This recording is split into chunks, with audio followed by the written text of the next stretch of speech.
Yeah, Good evening, everyone. recording. For those of you that don't know, my name is Amy Carter. I'm one of the asset programme managers. There's two of us who work in the department. My proposal tonight is to run through the projects on the update which you have in front of you. My intention is to run through one project at a time, so if you've got any questions on that project, please do raise a hand and let me know. And also, just to update on your agenda, ever so slight change, the Great Arthur House recladding project is under this agenda item, not the next one. Okay, so if you've got any questions on that, please do ask under this one. So my proposal is to run through the list one by one, so I'll give you a brief overview. So firstly, the door entry systems. This one's moved along nicely since the last meeting. So we've got the second stage of procurement, which is currently out to advertisement. And once that comes back, we'll be reviewing the tenders and having a second stage Section 20 notice with you shortly.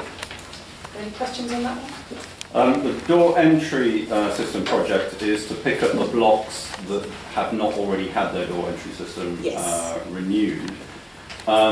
We were told at a previous meeting that the project would cover not just the intercom system, but would ensure that the physical mechanism of the door opening closing was working successfully. A lot of the doors we have intermittent problems that keep reoccurring, where the door does not fully close, or the security lock does not fully engage. And there's plenty of repairs and maintenance calls that follow that. Because that project will only cover the blocks for which doors have not, which will only cover blocks that haven't already been addressed with their intercom system, will it pick up those blocks for the physical mechanism of the closing and locking? Just to clarify, in terms of the blocks that have already had works done, the ones that are completely excluded from this project are Bowater, Basterfield and Bayer. Yes. So Great Arthur and Hatfield, which had some works done, are included in this project. The other three, so the three Bs, as I refer to them, are not included in this project at all. So any repairs and maintenance would need to be done outside of this project. Partly to do with Section 20, so Section 20 hasn't been served on those blocks because they're not considered to require major works, but obviously any repairs and maintenance items that come up can be dealt with. So I just point out that the repairs and maintenance, I don't think is really sufficient. I think this project should be addressing the mechanism, possibly looking at the mechanisms that are there, possibly considering new mechanisms, replacing those mechanisms, because the existing mechanisms, just repairs and maintenance, is not sufficient. The mechanisms themselves are prone to continued failure. Okay. Well, let me take that back and we can look at our repairs records for those blocks. And as I say, we can always run a mini project, as it were, for those three if there are inherent failures in them, absolutely. Steve.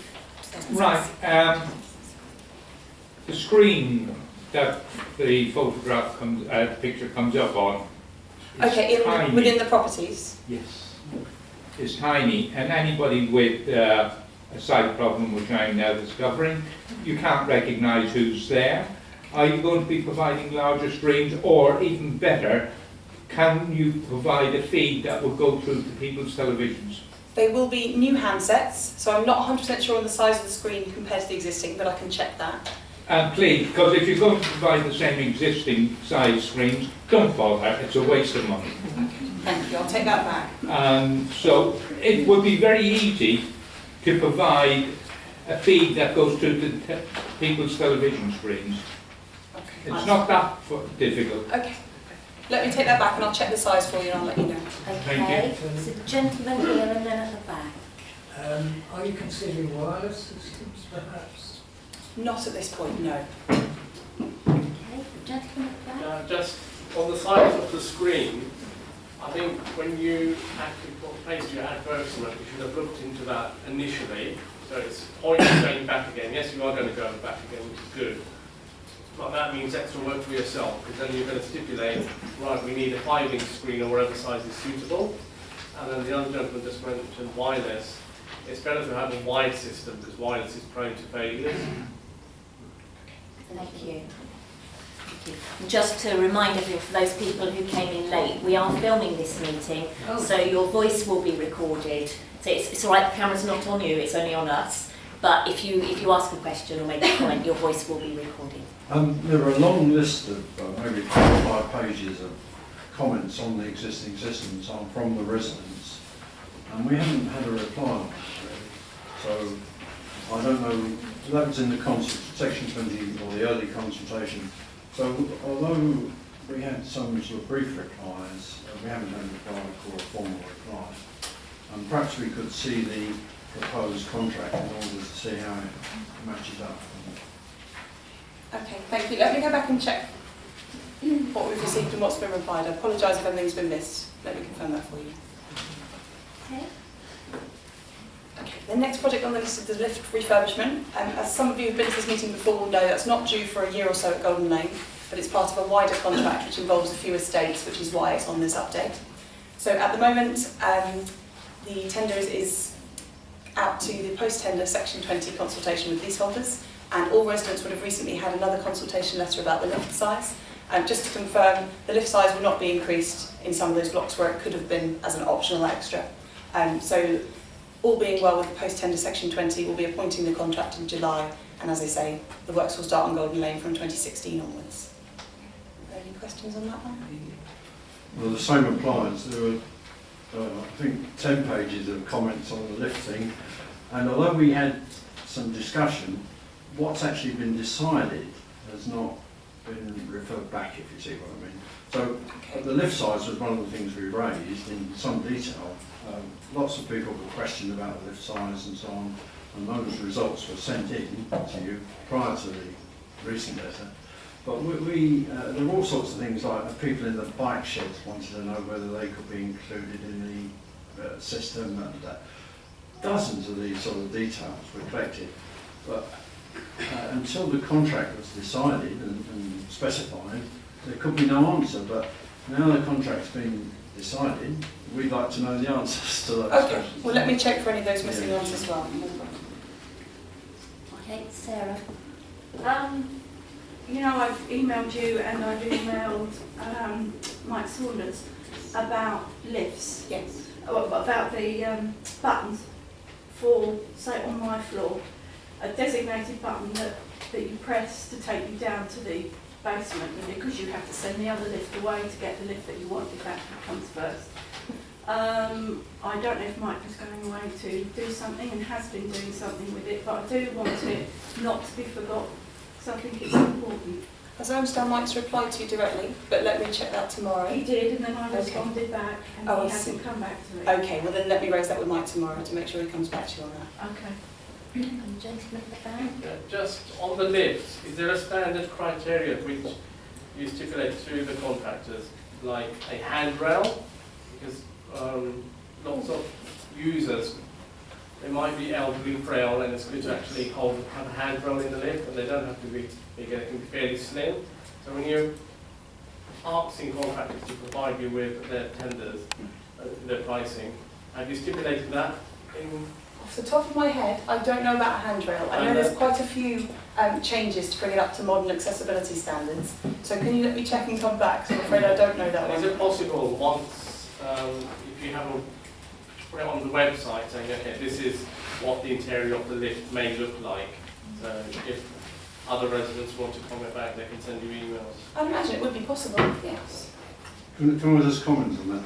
The lifts were up to the accessibility standards, the national standards, except in some cases, which is what the 10 pages of comments were. They were the cases where the standards weren't being met, and we pointed that out in various ways. And that's why we'd like to know what happened in the end.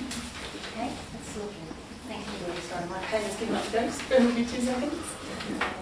Thank you. Lovely. So the next project on the list is concrete testing and repairs, which I know Dr. Broomfield is here to talk a bit more in detail. So just... Actually, can I just, Oh, sorry. not about the wider estate, Oh, I I'll see. introduce Forgive me. Broomfield later. So to update you on the main project, which is the testing and repair of all of the blocks on the estate and other areas such as the podium, we are currently, the second stage of the procurement process is completed, so we've had costed bids back in. They're currently being assessed for finance and insurance, and then we'll be able to issue the post-tender Section 20, so that will be with you next month. Any brief questions on that one? Well, the same thing, we've been in this discussion now for 3 years with this, comments backwards and forwards, but we haven't had an example of what's specified in the final proposal. And we did ask for that at the last meeting, and it hasn't. So a specification, do you mean of the work? Yes, well, what is specified for the concrete testing, there has to be a specification that you put round for people to tender against, and we would like to see that to check that it covers all the different areas that are actually faulty at the moment. It may be that some detail has been missed, and we would be able to pick that up possibly, and it could be added to the contract if it's not in there already, that sort of thing. Or it may not comply with British standards or something like that.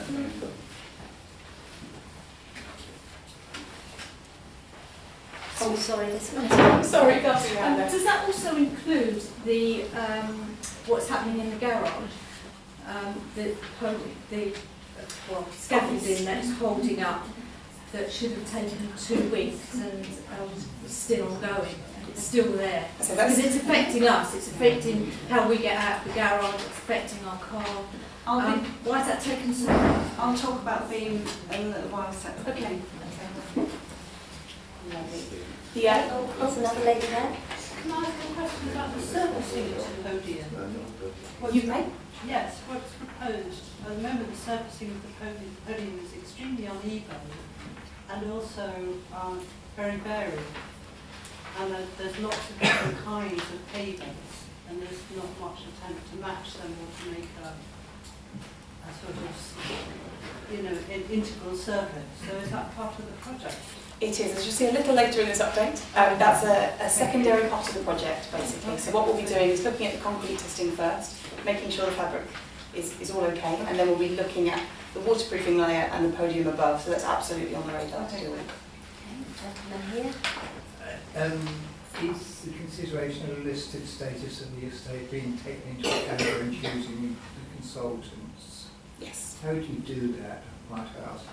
I'm not trying to get us supplementary.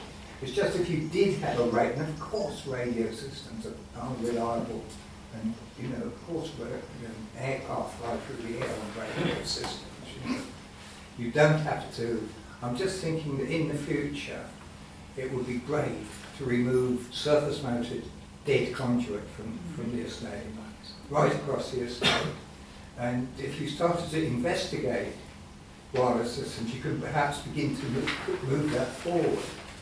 And you're telling me that this isn't under consideration at the moment? Not at this point. We're looking to reinstate the door entry system in full working order as it is. So the intention is not to The television is integral with that, I guess. I'm afraid I'm not certain of that. No, it's not. The television system is separate from that. Yeah. So I would say it's definitely very separate. Okay, I wasn't sure if they use the same conduits for anything. So the television entry system, also that is not being considered for a wireless application. I'm afraid I don't quite know what you mean, sir. Well, Forgive me. there is a television entry system. No. All right, no. We've answered that already. Shall I explain? The question is, there are some of the contractors would offer to provide a TV system from the door to the flat. It's like an iPhone sort of thing on the front door, and an iPhone in each flat. That was one of the possible routes you could have taken, but the route you've taken is to use either the original wiring or to use new wiring. I don't know which one you chose. That's one of the things you ought to tell us. That was one of the questions, but it's not an wireless system. Okay. Nigel. Listed building status, I don't know if you've looked at it, but there are sections in there saying that when upgrades are considered, that the listed building status should be taken into account. And this means trying to remove a lot of the redundant or ugly conduits that we've got on the building. And it seems to me that if you're not, at this stage, even going to investigate wireless, and just renew what's there, you're actually not complying with the listed building regulations, which actually I thought were a mandatory document. I think the issue there is that wherever we can, we will use existing wiring, so there's no suggestion at the moment whether it's redundant or not. But you'll be replacing the wiring, won't you? We're under no obligation to move towards wireless. We'll also know from sort of leaseholder contributions that we need to be careful about like-for-like replacements. We are aware of obviously the listed building status, and the decision at the moment has been to Well, move forward on the like-for-like with greatest basis. respect, I don't think you're addressing my point. And also, one should say that probably the wireless system would be cheaper. If you were considering these costs, probably a wiring system would be cheaper than replacing, a lot of old wiring. Probably, wouldn't it? Well, I think at this stage we don't know that we're replacing a lot of the wiring. It isn't something that we're moving forward with on any of the estates at the moment. So it is to do a like-for-like replacement. Gentleman at the back.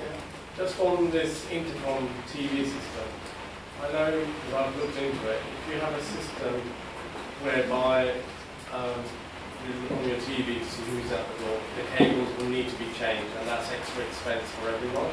So that's not really very viable, and it's going to cause much more disruption because all the cables will have to be changed. Present cables don't have the signal strength to take enough signal to the TV. And then on the wireless, that would be nearly triple the cost of the present system. Any comment? On to the next We just project. take that. Thank you. So the next one on the list is CCTV. Now I'm afraid this is a little bit short on updates, so forgive me for that. We're still waiting for a bit more information from the City of London Police about the extent of their Ring of Steel project and what that will involve for residents. So as soon as we've got a bit more information, we'll come back to you on that one. If I can just add to that one, that is going through some of the committees at the moment, and I just want to stress, because obviously we were looking at CCTV anyway, but that is subject to police funding from proceeds of crime. We haven't yet had that confirmation of funding, and as Amy says, we'll update you as soon as we hear more on that. I was at the Residents Association meeting a couple of years back, and we rejected the notion of CCTV on this estate. Have the residents be asked, there's a civil rights issue here. Yeah, I agree. What I can say is that there is consultation. This is being run by the Cities Safer Partnership Group, and also just to having that with themselves? Sorry? Are they having it just with themselves, or is it with us? No, I think there is wide consultation. We'll find out. We'll that go back hasn't and yet talk to them and happened. make, that make hasn't sure. yet happened, so there will be wide consultation. I also understand, and in fact I was at a meeting last night where it was discussed as well, the type of cameras that they will be using, there are very strict privacy elements into this. This is not about using cameras to look at people's front doors or in windows, and in fact these are very sophisticated cameras in that as they move around like that, they actually pixelate the images. So again, it's very clear where they will pick up images and where they won't. What I think would be good at some point when we know a bit more is we can invite the project manager to come and have absolutely. a chat with residents as well. But CCTV cannot be installed without extensive consultation. So we will go back and make that comment to them, but it will definitely happen. So is it a monitored system or is it just recorded? So is it someone watching 24 hours a day, or is it Yeah, just... it's interesting actually, because that came up last night and unfortunately they weren't able to answer. It's definitely recorded. Right. What they weren't sure about is whether it was being monitored as well. So that's been referred back to the police and we're waiting for a response on that. Any other questions on CCTV? Okay. Lovely. Next project, this is for the heating, which I know we've talked about a few times before. The intention at this point is to replace tenant boilers where that's necessary.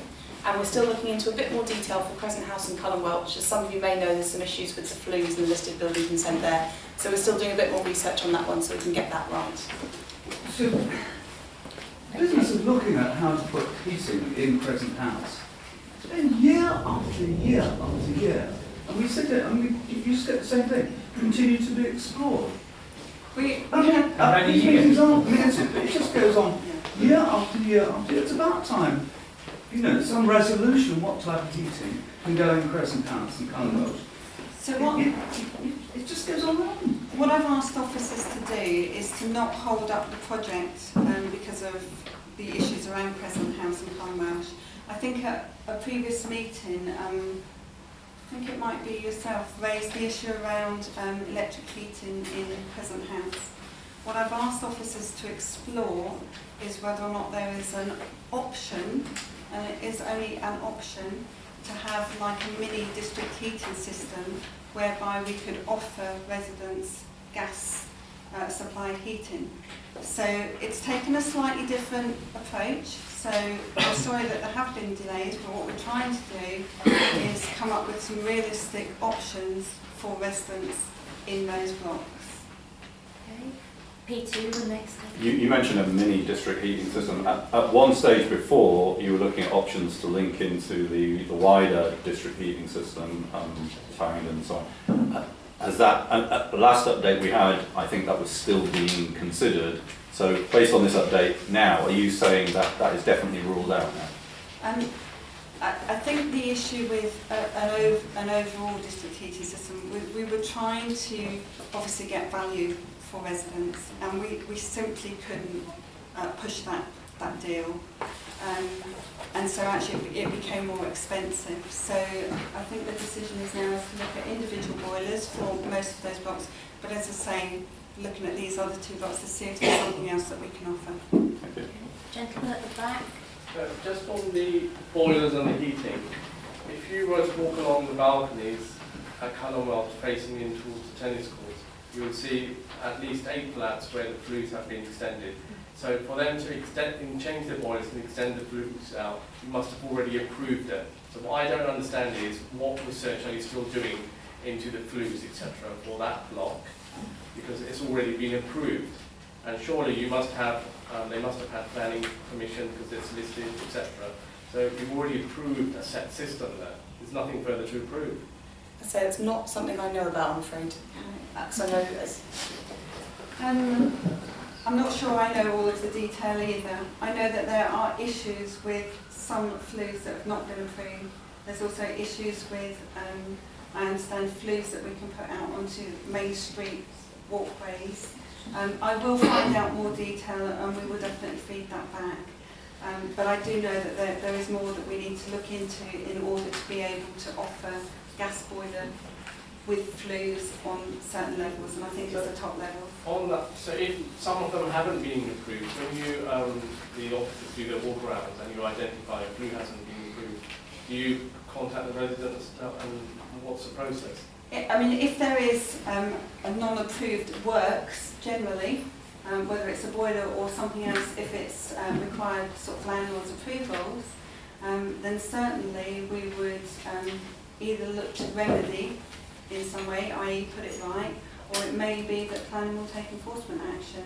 I don't know the detail of the boilers, I would have to come back on that. There's the flues on the top floor, it's not affected. The flues go through the bathroom windows on the inside corridor, and it's not an issue, so the boilers should be... Okay, well there are definitely issues with some of the flues. I will find out the detail. At the top floor it's not. The flue can extend as long as it wants, because no one goes on the roof, they walk around. Well, as I say, I don't know the detail, I know there is an issue, I will find out and come back on that. Replacement boilers, are they to be condensing or combination condensing? What are you looking at? what we usually look to install is combination condensing, but that's only where the water pressure and the gas pressure is sufficient to supply those. So it will depend on each block. In some cases we might need to install such things as cold water booster pumps to improve the water flow for a combi boiler to work. In some cases the existing storage tank may stay there and just a condensing boiler be installed. So again, we still haven't got the fine details on which block will get what and the layouts of those. This is a really ignorant question, so I apologise if it's totally ignorant. But is the output of all these flues consistent with the clean air policies of the City of London?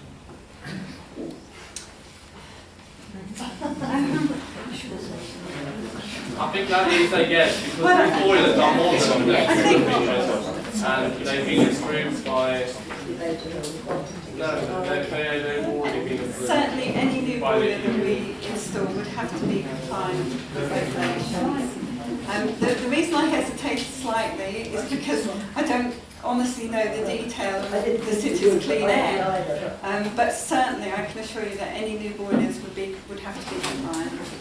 That's an individual boiler, but the quantity is what I was concerned about. Yeah, I mean there is obviously a lot of concern generally around pollution. I know that the city is looking into that, but that is beyond our remit, I'm afraid. If it's a city policy, it can't be beyond your remit.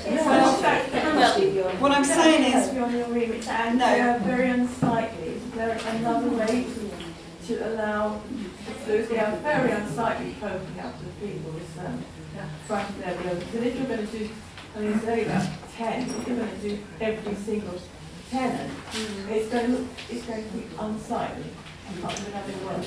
the issue of the flues will absolutely be decided in conjunction with planners.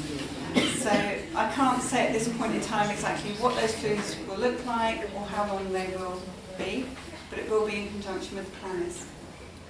The issue of the flues is not dictated by planning, unfortunately. It's dictated by the safety regulations, Well, and it's planners which as well. override planning in this case. And I've just had mine done 15 months ago.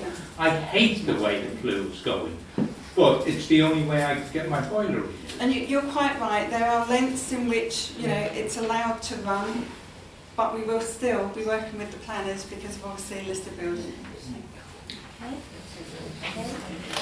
So the next project on the update is the window replacement. And just to confirm,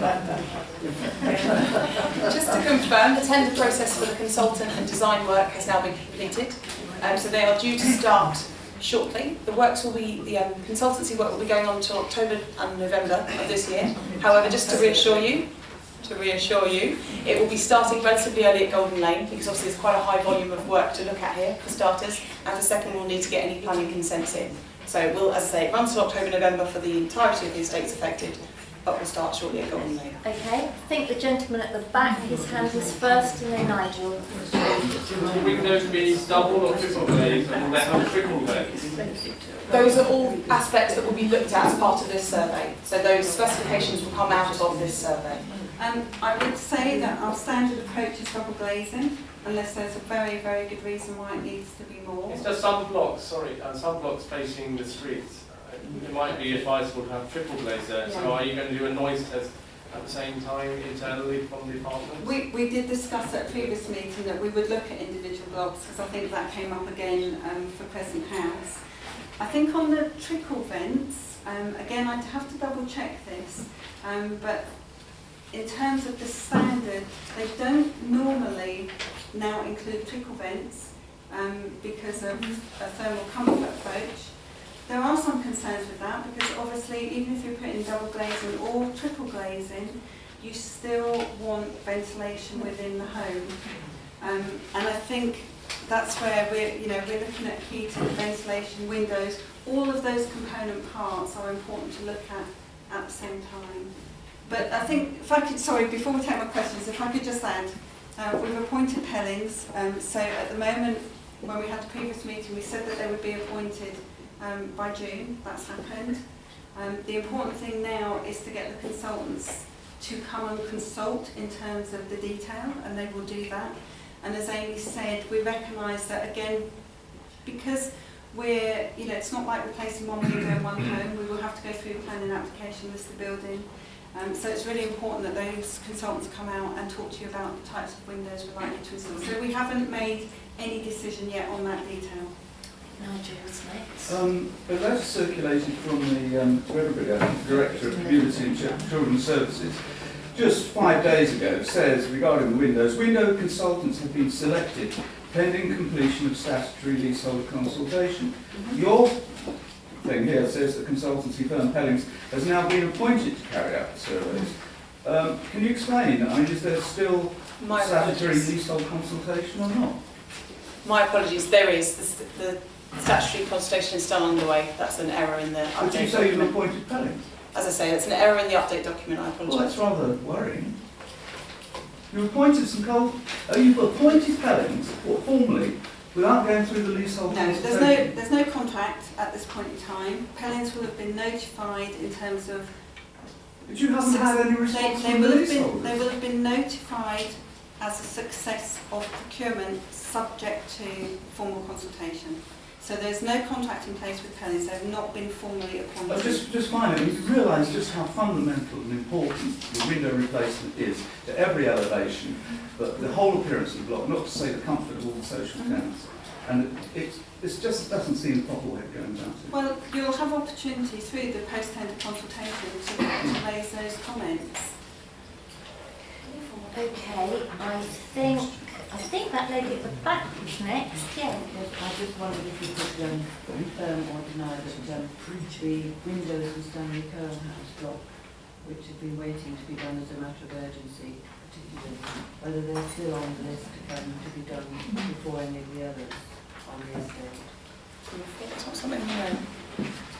Certainly what we're doing is we are prioritising Golden Lane in terms of the windows to be looked at, so that will be one of the first estates. What was very important for me when we are looking at capacity building consultants, we have a number of estates that we want to look at windows, and what we don't want is this to be what I would call a linear process. We don't want to do one estate, then another estate, then another estate, and particularly because there potentially are economies of scale, so value in actually having a bigger project. Having said that, we don't want to compromise any area either, so Golden Lane will certainly be the first to be looked at. Stanley Cone is part of that.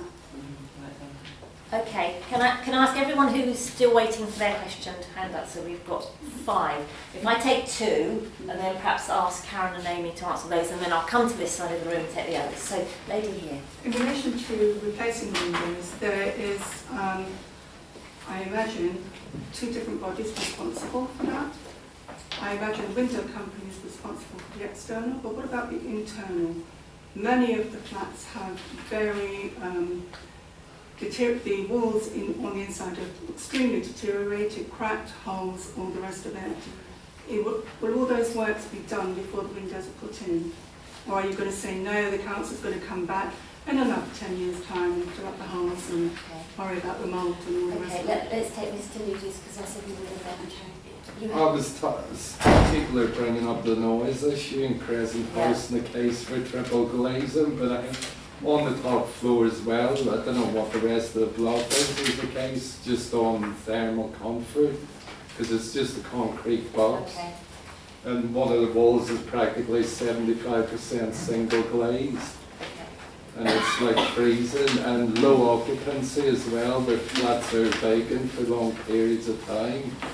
And the blocks apparently were never designed for low occupancy. Okay, thank you. So we'll add that to be looked at.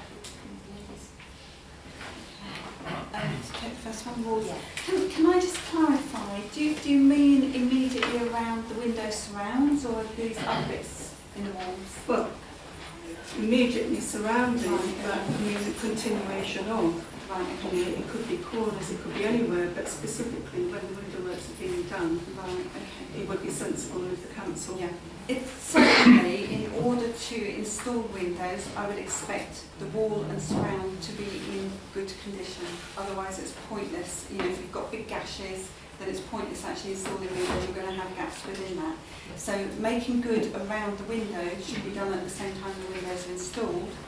If there are other issues with walls and, I don't know, chunks out below the window, right, continuation of a crack, and you can start the window ledge or okay. wall. If you're going to be plastering, yeah. it's a dirty business, the room has to be vacated. It's not... I mean, I think probably we'll need to look at these on almost an individual basis. I think it's every flat. I think it's every flat. Okay. Yes, I agree, it is every flat, I would imagine. And every time I've called someone in about the cracks, yeah.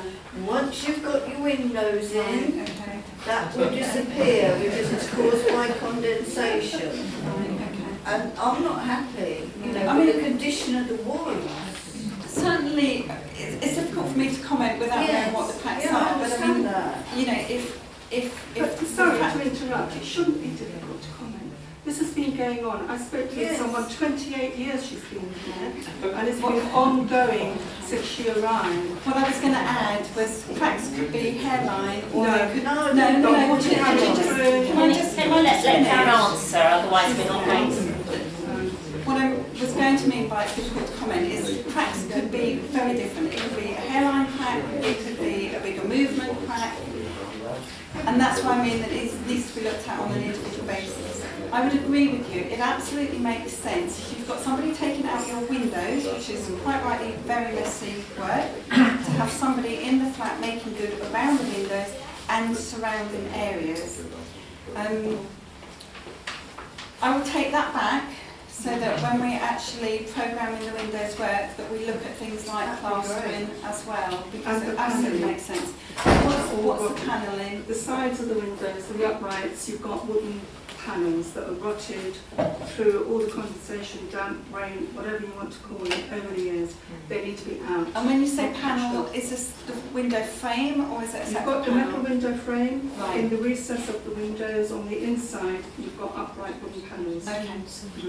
Okay. Can I just ask that people don't have conversations while questions are being answered, because that means that not everybody is hearing the answer, and so I know there was one or two that going on. So we had some questions. Well, we had some questions on this side first. These hands were up first. So Steve, sorry. Oh, I beg your pardon. No, you didn't. So I will come back to you. Okay. I think I picked up there low occupancy, noise and heating. Was that right? Well, in my flat, it's like it's full of condensation. It pulls on the floor. It destroys the floor. The kitchen roof was leaked since the previous tenant, and the corporation are quite happy to pay the same roofer. They come on the roof once, twice a year, get paid, and submit an invoice and say he's done the job. And then when I ring up, they can't believe that I'm saying the roof is still leaking. Okay. And I don't know how much money they must have spent on that roof.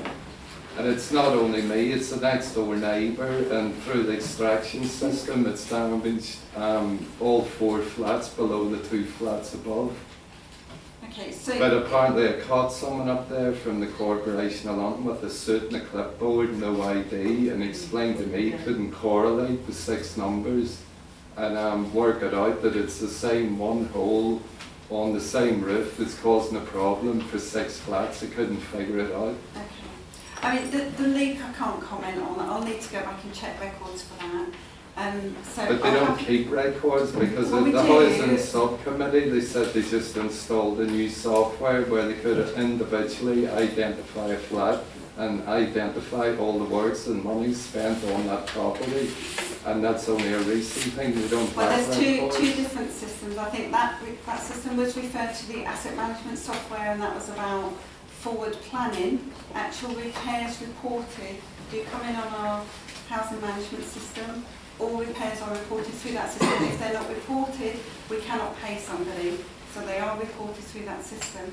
Let me check that in terms of those And there are particular things. records, There are so records. Because I think the next door neighbour is born the brunt Can you of give me a the couple of the numbers? 330, That's fine, that's all I need. 328, 2302. Okay. I have mentioned before, if you're not getting the service, you know, on your particular things, let me know, but I will Oh, look at the those. neighbour, Alright. they're going to go in and destroy her kitchen. They repair the drain in the wall, and I've given up on it. And she's going to take all the pain and suffering from the repairs people, and they're going to go in, rip out the new kitchen, rip the wall to bits, There's a and leak then coming from that flat, is there? it's the one drain and the powering wall. Right, let me take that one away. And it all runs in the extraction system for the flats below. You know, the ventilation comes onto our roof. I think we do Let need to me move find on out rather than more. focus on individuals. So we had Steve and then Peter. Right, Hellings.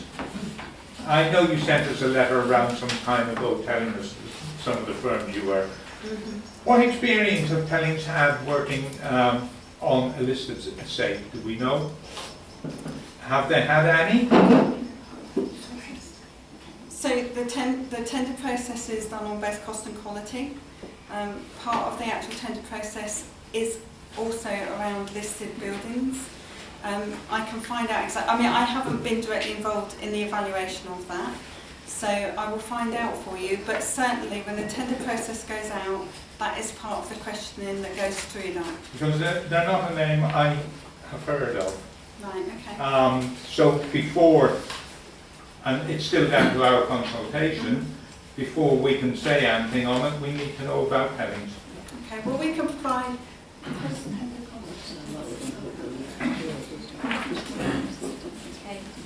Can I?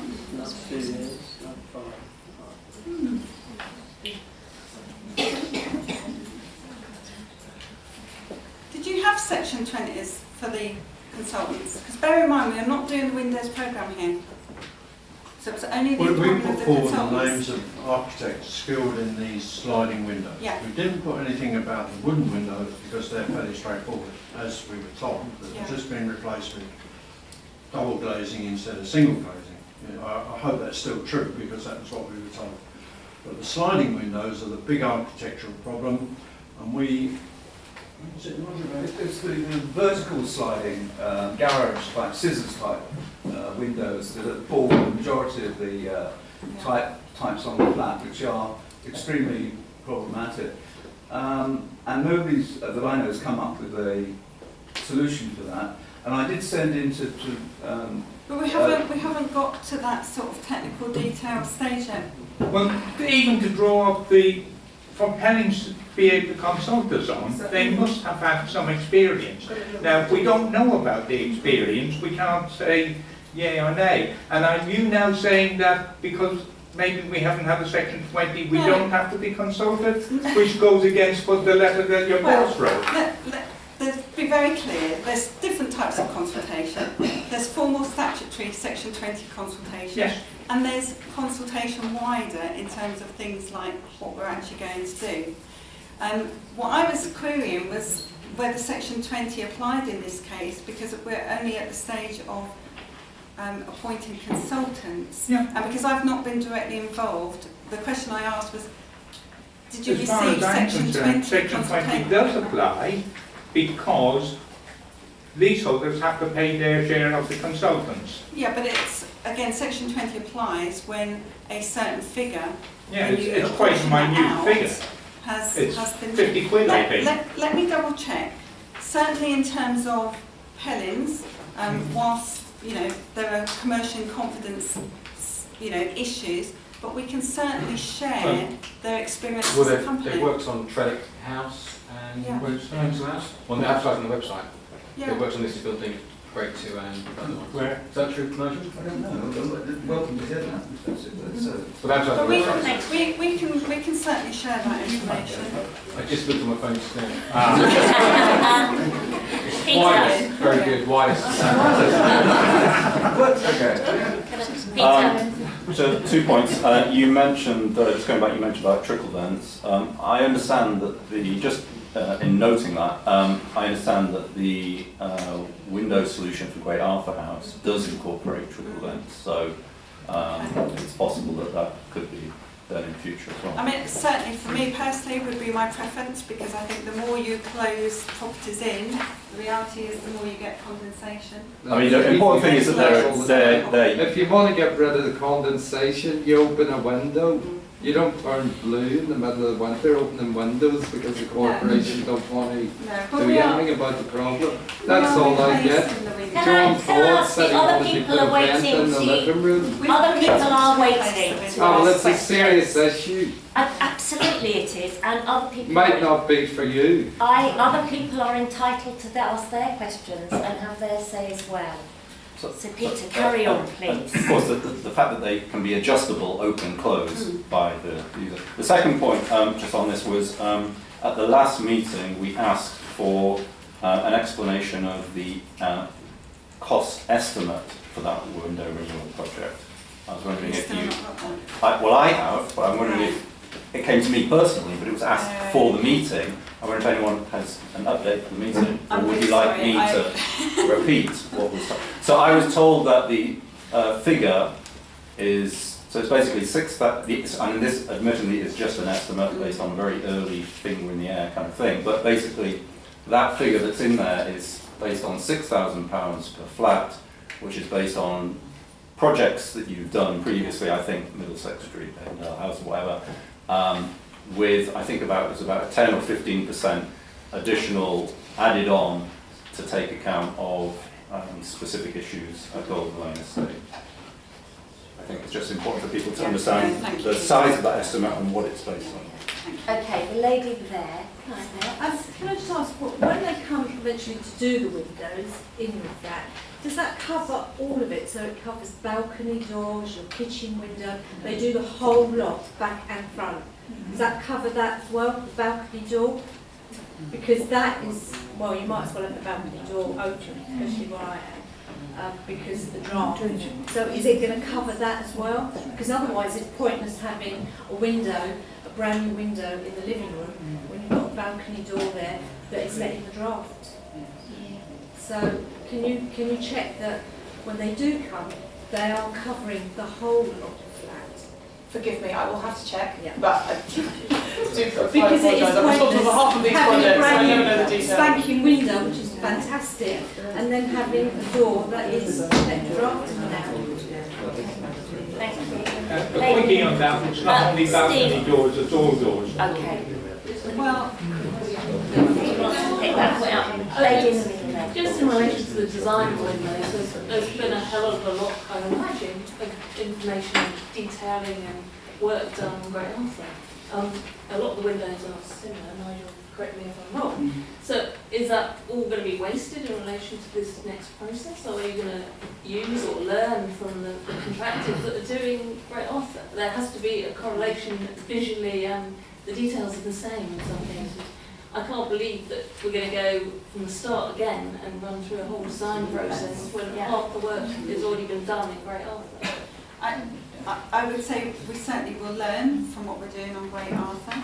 In terms of the designers, they were invited to tender for this project.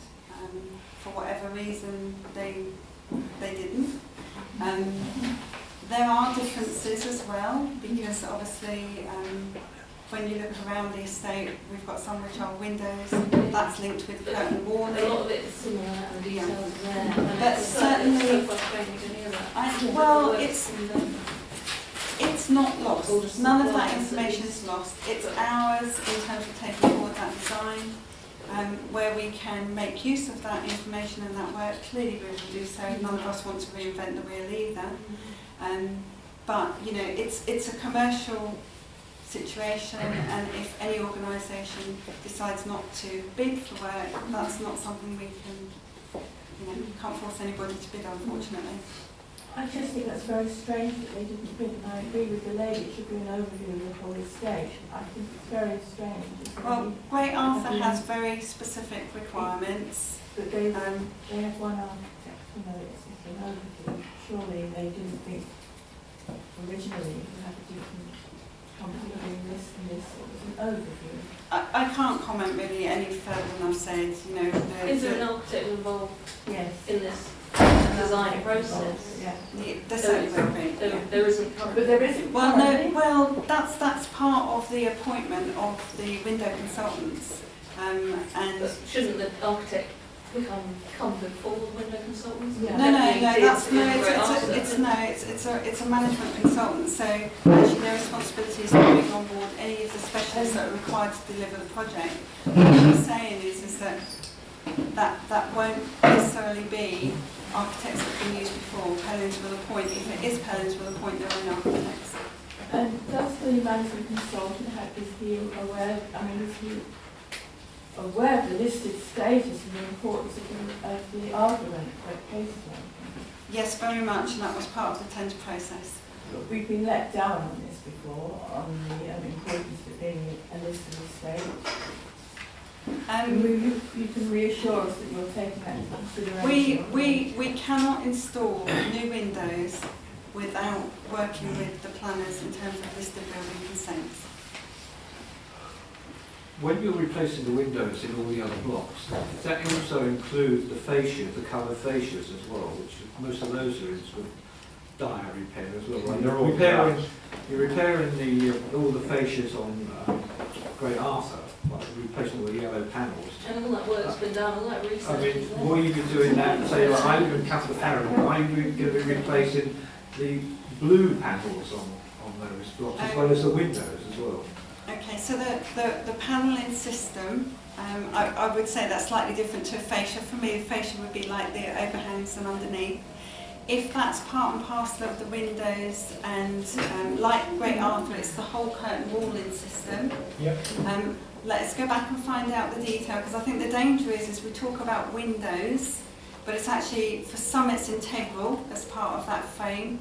For others, it won't be. I mean, if I'm looking out here, for example, those there's panels just are glass. yeah, it's They're glass. you know, it's different things for different blocks. Well, we asked this specific question in the original consultation, and we got the answer, yes, it did include the glass panels underneath. But I'm not quite, I'm a little anxious here. The 6,000 that you just talked about per flat, that doesn't in any way cover the cost of these windows. So what does I'm not quite sure what the 6,000 covers. I think, as Peter said, it's been estimated based on windows that have been installed elsewhere with an uplift. Now, it is an estimate. Until we have the design, until we go out to quote those, I can't give you any more than that. It is an estimate. And different blocks have different needs and different requirements. Okay, could we just ask anyone here who's had their windows done, roughly what the sort of cost? Is there anyone here who's had it? Prepared to say roughly what? No, anyone's had their windows done prepared to share that? Okay, then not prepared. Right. Any other questions on Lady Priya? So we're still on the subject of windows. Are we now saying that the mock-up window that we had outside has now been discounted? Or is that going to go ahead in Great Arthur House? Oh, Great Arthur? Yeah. It's not been discounted, no. That's a later update, but I can cover it now. It's currently subject to weather testing, and should that design prove to be okay, so it's been approved by planning, it's been approved by 20th Century Society and Heritage, and everybody's okay with how it appears. It's currently being weather tested in Austria, and that's due to end within 2 weeks. If it passes the weather tests, then they will place the order for the rest of them, and they will come. So we're still in limbo awaiting weather testing on a window that should be weatherproof. Yeah. If you produce a window. But that's what they're testing before they install it. Because it's a unique design. It's a one of a kind, so they have to make sure. Unbelievable, and you can understand why we all get frustrated about this process that's been going on for at least 17 years. Can I just explain the residents' part in this? One of the key things we insisted on, this is the Residents Association, because of the failure of windows elsewhere on other blocks of flats in these circumstances, and there are 2 or 3 companies, major companies, who do nothing else but correct failed windows. We asked for these ones to be weather tested before they were installed. Because of the record of failures of all these companies, the windows leak very badly, and there are all sorts of blocks around the city which have to have their windows taken off after they've been wired. And there are major companies which do nothing else except replace and repair these windows. So to get around that, one of the main demand, in fact, as regards to Great Arthur, was that the windows would be properly weather tested before they were installed. And although it's tedious to wait, it's most important, because if they don't work, the whole thing has to be taken down again and done again. And the upset that causes is beyond belief. So that's why they've been weather tested, because we insisted on it. So it's our fault, and not their fault. Thank you. Steve? The cost of these windows. Let's assume, for safety's sake, as far as finances are concerned, that these windows are going to be probably 4 or 5 times your estimate. Is there enough money in the housing revenue account to pay for something like that, or do we have to wait until you've saved enough up for it? So, I think the main thing is to reiterate that at the moment they're estimates. We need to go through the I understand that, it's estimate, but let's assume you've got them wrong. If the outcome is that it's X amount, then obviously we need to look at the financial side of things. However, the city has committed to putting in replacement windows. Whilst we don't want to, if we had to, we can borrow against our assets to raise money to do major works, and that would be an option that we would consider. Would Policy Committee consider the same option? This is a housing revenue account issue. It's not for Policy Committee. It would be for Housing Management Sub and Community and Children's Services Committee. But just to back up what Karen's saying, and the letter from the director said exactly the same thing, in recognition of what residents need, there is support for this right through the organisation. So we are now in a position where we are supported, and windows are the #1 priority. Gentleman in the middle. Your estimate of £6,000, is that a quantity survey assessment? No, that will be based on actual projects that we have delivered, so it will be the cost at that time of those projects plus an uplift. And does that figure include access, equipment, VAT and fees? That will have been based on total project costs. Certainly when we move forward with this, then Pelling will have quantity surveyor on board. So that figure doesn't include those? It will have included total project costs of projects that we've delivered elsewhere plus an uplift. So it would have included things like management time, specialist time, design time, install time, costs, those sorts of things. And is VAT reclaimable? I understand you don't pay that on listed buildings. Well, I understand. So we don't pay VAT as a local authority, so... No, but the contractor will charge VAT, Well, they will claim assuming it it's back. registered. Yeah, we claim it back. So, it doesn't stop. Lady there. I think that's our greatest worry with the leasehold is the cost. Yes, of course. I mean, you can understand Yes. that. It's Absolutely. terrifying. It's not just like... so the question about how much more it's going to be than £6,000 is really frightening. Now, how can you... If it's going to be like Great Arthur, we can't manage that. So how can we trust you that that's not going to happen? You're not going to give us a bill much larger because we... Yeah, 60,000 in Great Arthur now. 60,000 in Great Arthur. How can you assure us that you're not going to do the same thing? They haven't had anything in yet. It is very, very difficult at this stage until we have a window design that is acceptable and then we go out to tender. I cannot sit here and confirm how much those costs will be. You could possibly do the same thing you've done with Great Arthur and give us a bill of £60,000 or £30,000. Yes. Well, how possibly? It's just nonsense that you can just sit there and say that. I can't confirm what the cost will be. Well, then you have to find other ways of financing it. Well, all we can promise at this stage is that you will get those costs as soon as we can possibly And will firm you try them up. another way of financing it? It is very difficult to It's not difficult. It's happened in Devonport in the depth. Why is this impossible? I didn't say it was impossible. I said it's very difficult to finance out of public funds changes and improvements to privately owned homes. That's the fact. There's nothing we can do about that. What we can do is what we are doing at Great Arthur House and put packages of support in place That's so no that... good for people. It's no good for Well, pensioners.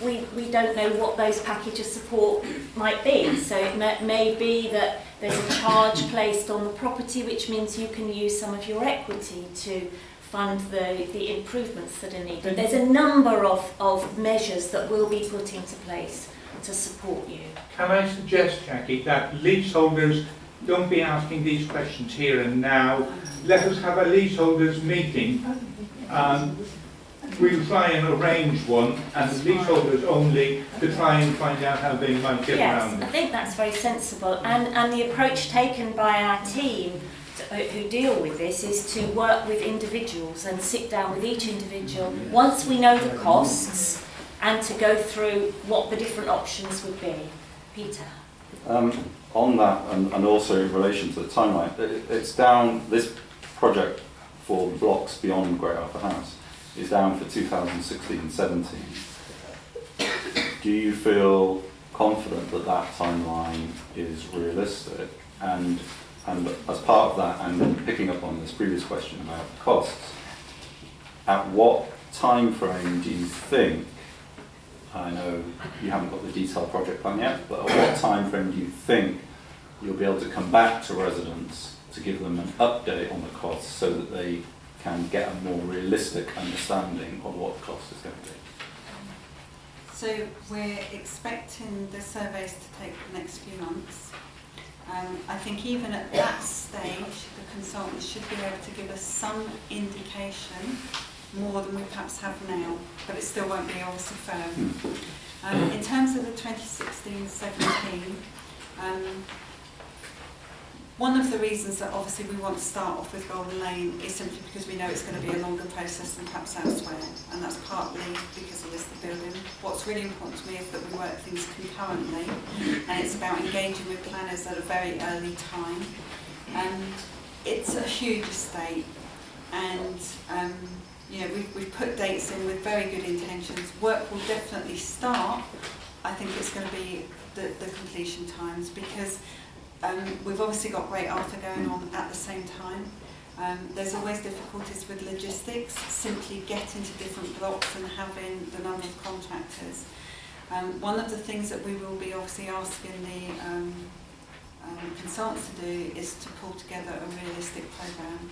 So again, in terms of updating, I would say, so certainly by Christmas, so probably around that meeting, I would expect to have a lot more detailed information. There'll be consultation going on through that process, and a bit like we did with Great Arthur, I would expect the consultants to have open days. We'll look at different styles, designs and things like that. So that work will still be ongoing, but it's probably not going to be until Christmas time. Thank you. And I'd just like to say that I think it would be good to target for that time frame, end of the year, as you say, give us a more detailed update, but with that in mind, giving us that update should cover at least the best understanding at that point in time of a time frame, realistic time frame, but also an update on the cost estimate. Admittedly, it was just an estimate, it's a more iterative version, but... It is. But I think also, because at that stage, we can task the consultants with doing a bit more investigative work.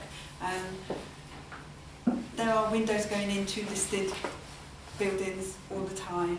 So again, it's about doing a little bit more research on some of that information. So it will be better information, but absolutely until we actually send out the specifications and get the tenders in, that's the time when we know what final costs will be. Okay, I know the windows are really important, but I'm just going to take now the last few hands that were up. So that's Nigel, Bev, lady with striped top. Sarah, did you still have a question?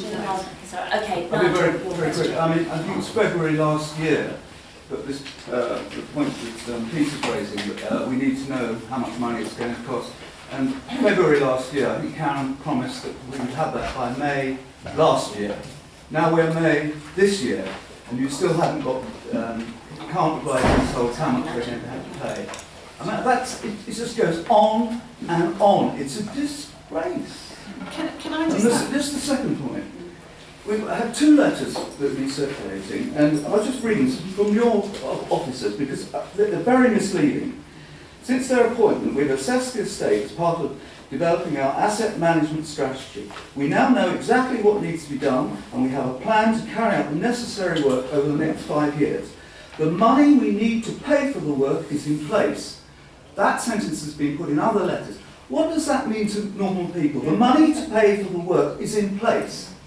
What does that mean? Right. What that means, and this is where I'm slightly concerned, I don't think I would have confirmed exact costs last May. Well, the meetings are never minuted, are they? So we can't say anything. I can definitely say costs would not have been confirmed because I simply wouldn't have had that information. The asset management strategy was approved at committee in December 2014. That included a 5-year plan. That plan was cost estimated and it's those estimates that have been approved by committee. So when we say money in place, it's linked to the committee approvals for the housing revenue account. That is on the basis that a certain element of those costs will be recoverable from these numbers. Right, so that's not really made very, just briefly, not made very clear what they're saying. They've got the money to do the work, but they're going to get it back from the lease. Well, I think That's what, but they didn't make that clear. I think if you look at, you know, many of the project papers that go forward are public documents. In those documents, we always have to state where the funding is coming from, and I think you will find that in that section under funding, it states where the funding is coming from and includes a comment about costs recoverable. Beth? I just want to ask if the City of London has explored any other options for potential funding, such as the Lottery Heritage Fund.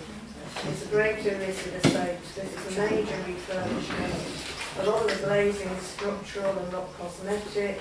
Surely we can form partnerships with something like the Heritage Lottery Fund to put in and invest in this estate, and that it shouldn't just be coming back to the leaseholders. We have asked for that. We have asked for that to be explored.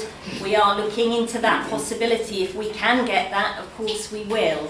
But no, we don't know how possible that is, because the Heritage Lottery money is for very specific things, and there are complications when properties are privately owned. But we are certainly I can't see you, but we certainly are, we've got a colleague looking into that to see if there's any chance at all of them accepting a bid from us.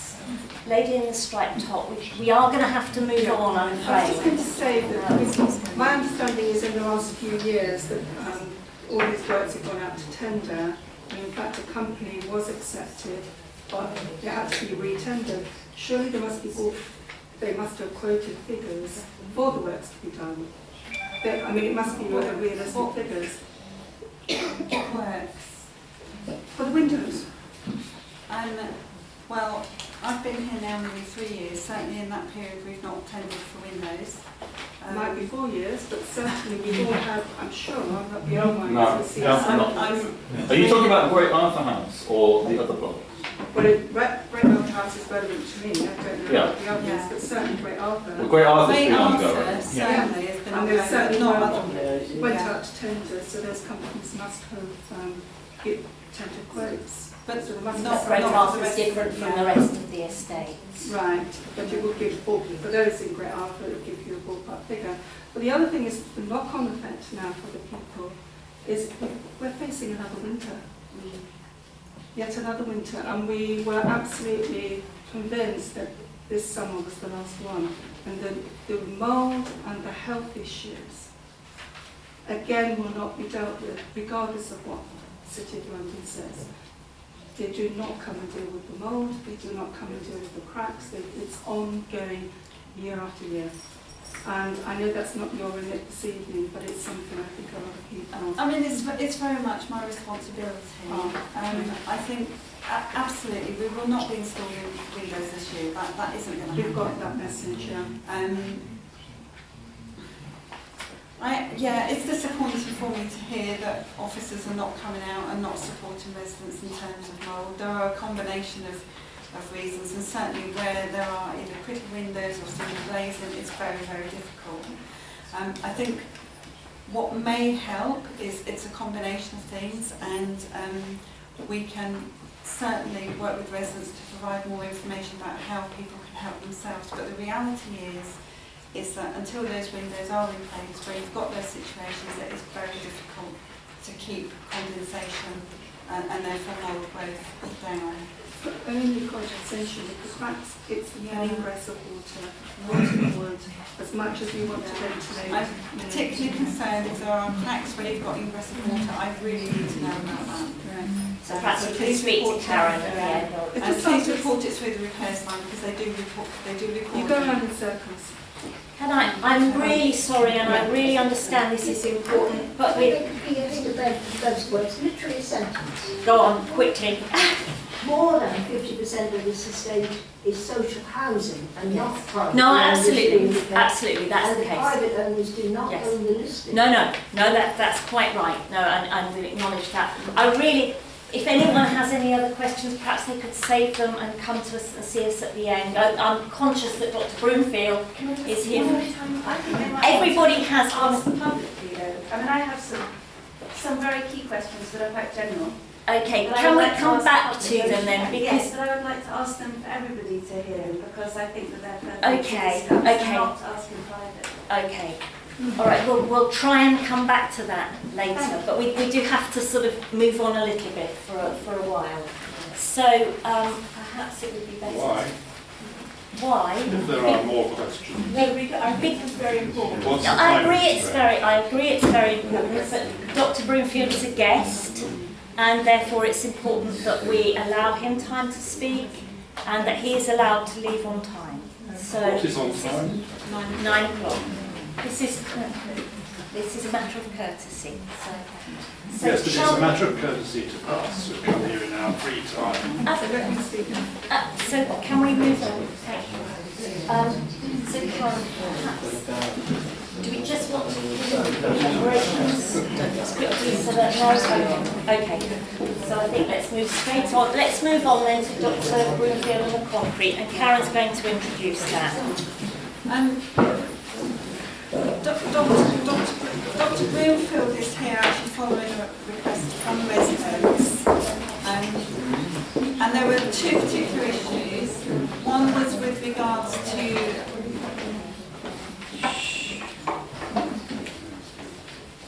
I'll start again. Dr. Broomfield was actually asked to attend here following the request from residents. There were two main issues, one being a report that was written around the balustrades at Cullen Welsh, and then the other issue that was raised was around the use of de-icing salts.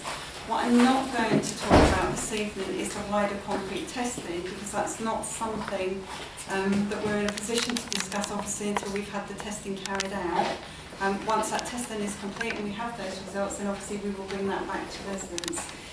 So my expectation really is that it's a little bit of a question and answer session, but I would like to ask Dr. Broomfield to perhaps give an overview of the use of de-icing salts, and then if there are specific questions around the balconies or the balustrades at Cullen Welsh or de-icing, we will try and answer those questions. The other thing is, this is not about a cross-examination of Dr. Broomfield, so if we can't deal with the question for whatever reason this evening, I'm very happy to receive those questions in writing, and then we will come back with a formal response. So, Dr. Broomfield. Good evening. Thank you for inviting me. I've been asked to address the issue of the use of de-icing salts. Obviously, this is a worldwide issue. It's not limited to this estate. It's an issue for the Highways Agency in this country and many others, and I've worked with the agencies both in Europe, North America and this country on issues regarding de-icing salts. Salt is an extremely good de-icer. It works very well. It's comparatively harmless to the environment compared with some of the other materials. It does its job and it is extremely cost effective. In other words, it's cheap. Anything else is at least 2 to 10 times more expensive. Some of them have environmental impact, and some of the more commonly used ones actually become slimy and slippery in their own right and have been known to block drains. The Highways Agency in this country uses de-icing salt on almost all its roads, one of the few exceptions being the ring road round Birmingham, which they have used urea on, and they have had blockage problems and various problems with that. And they use that because there's very little carry-on from surrounding areas. One of your major problems is if you de-ice, say, try to de-ice a bridge which has just got urea on it, the salt gets carried on from the rest of the road. So almost everybody, including the largest purchasers of salt in this country and the world, use salt. The Americans have done an enormous amount of experimentation with other materials. Things like wood pulp, which was, surprise, surprise, promoted by the timber industry, has been promoted in the US. They've now abandoned that.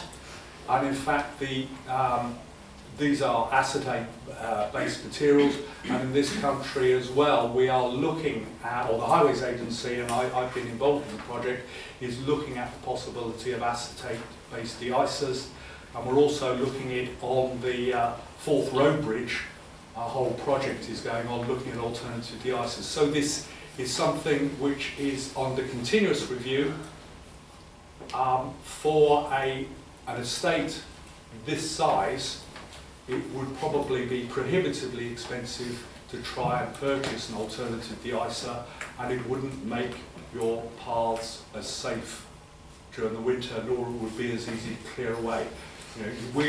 Reason we use salt is that it provides safe ways for people to move around in the winter.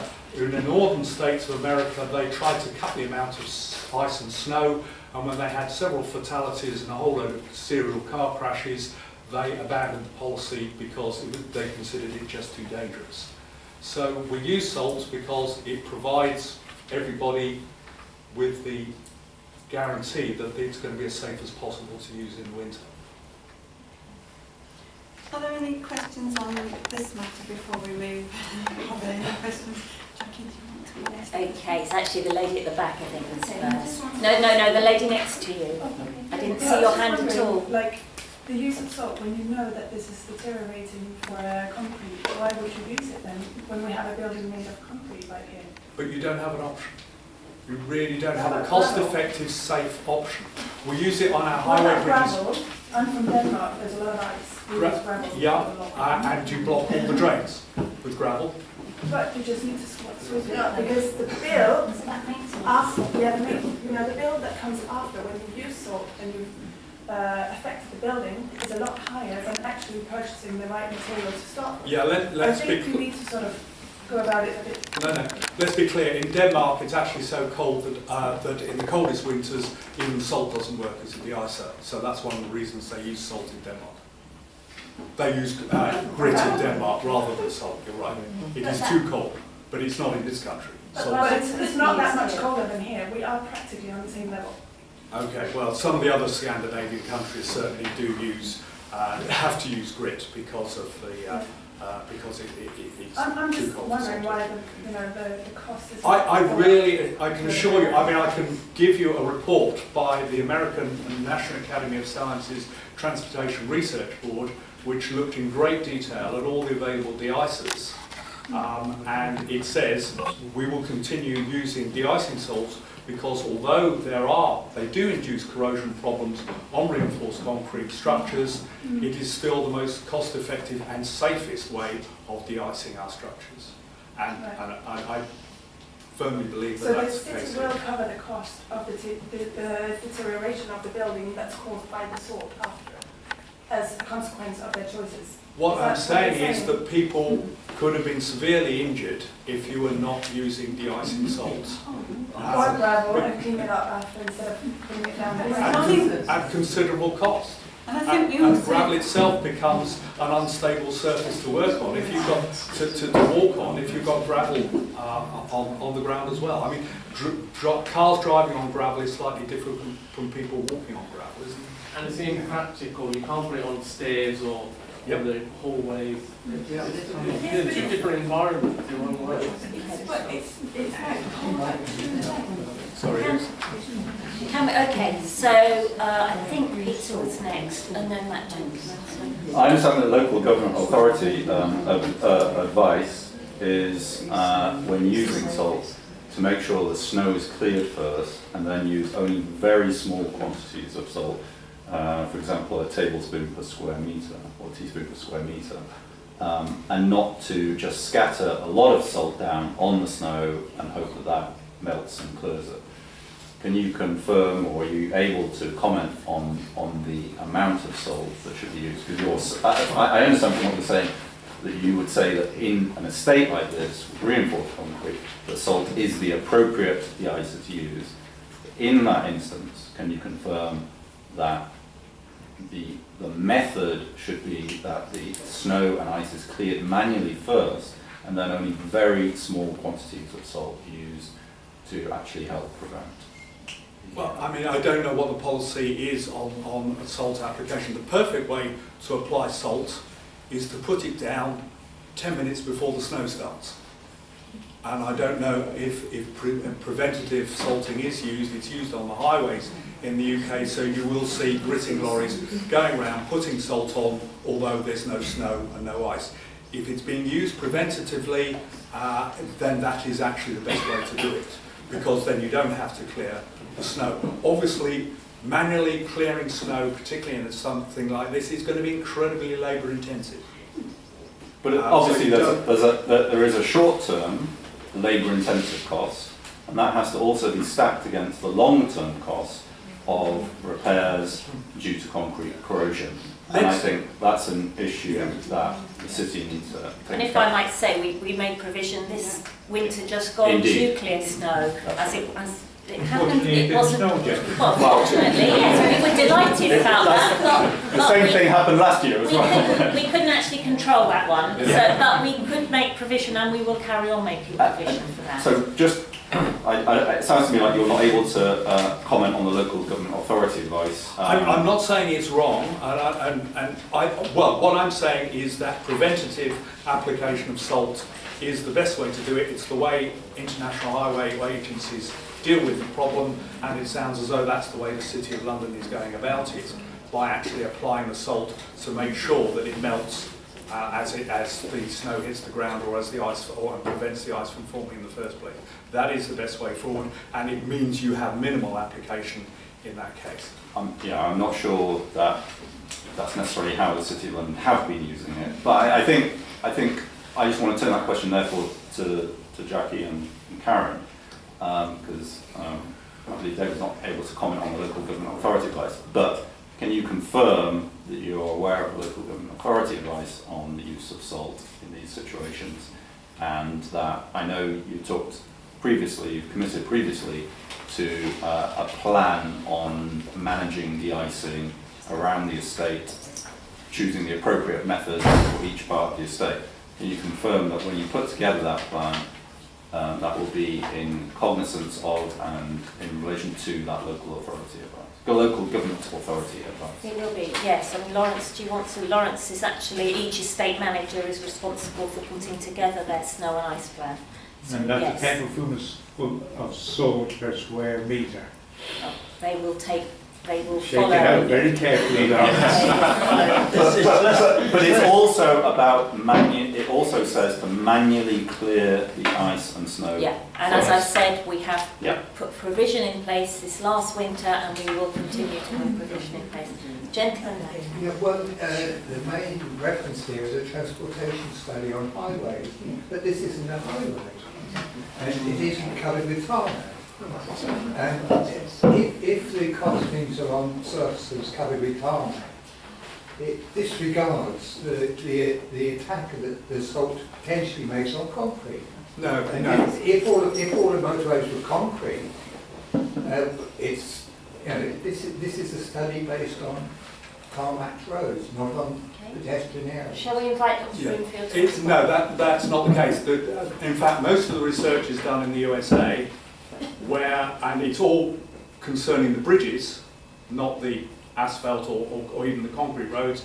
And in the USA, they don't put asphalt or waterproofing membranes on their bridge decks for reasons which we won't bother going into tonight, but it makes my colleagues over there a lot of money.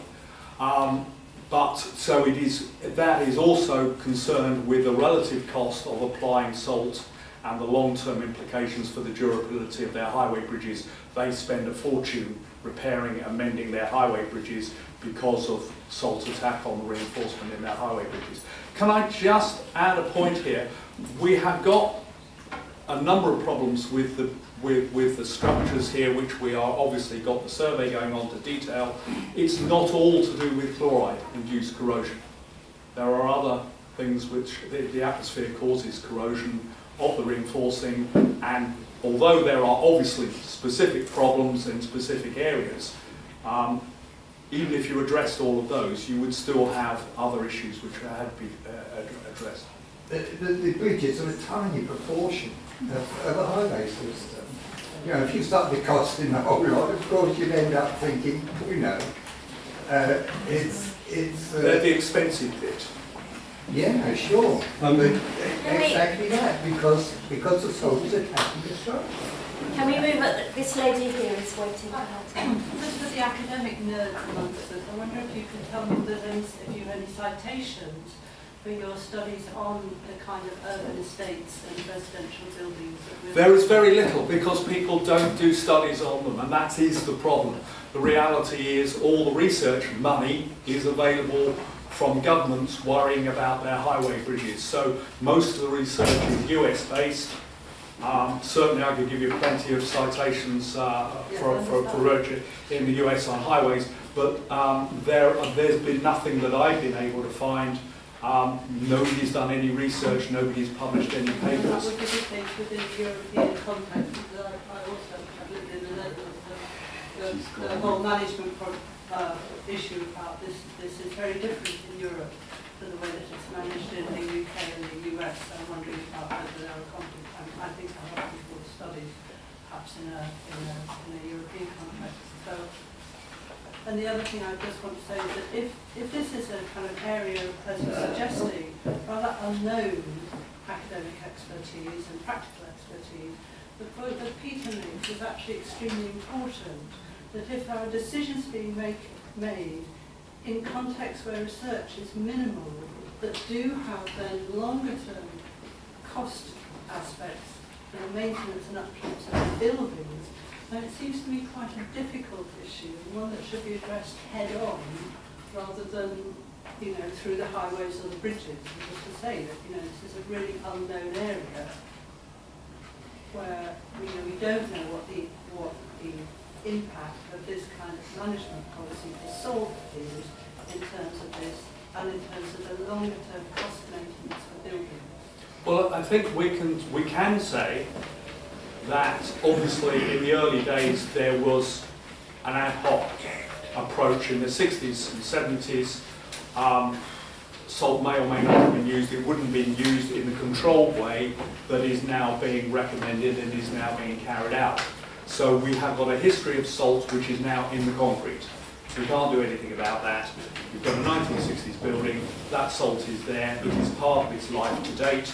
Salt is basically a catalyst for corrosion. It's not consumed, it will be there and it will continue to deteriorate the structure. Even if you stopped to apply any salt whatsoever tomorrow, you would still have the salt in your concrete and it will cause deterioration. One of the aims of the survey is to try and fully understand so that we can project forward how the structures are going to behave and the rate of deterioration for the future to aid in the future planning on maintenance and understanding the cost implications. So that will come out of the survey, which I wasn't supposed to talk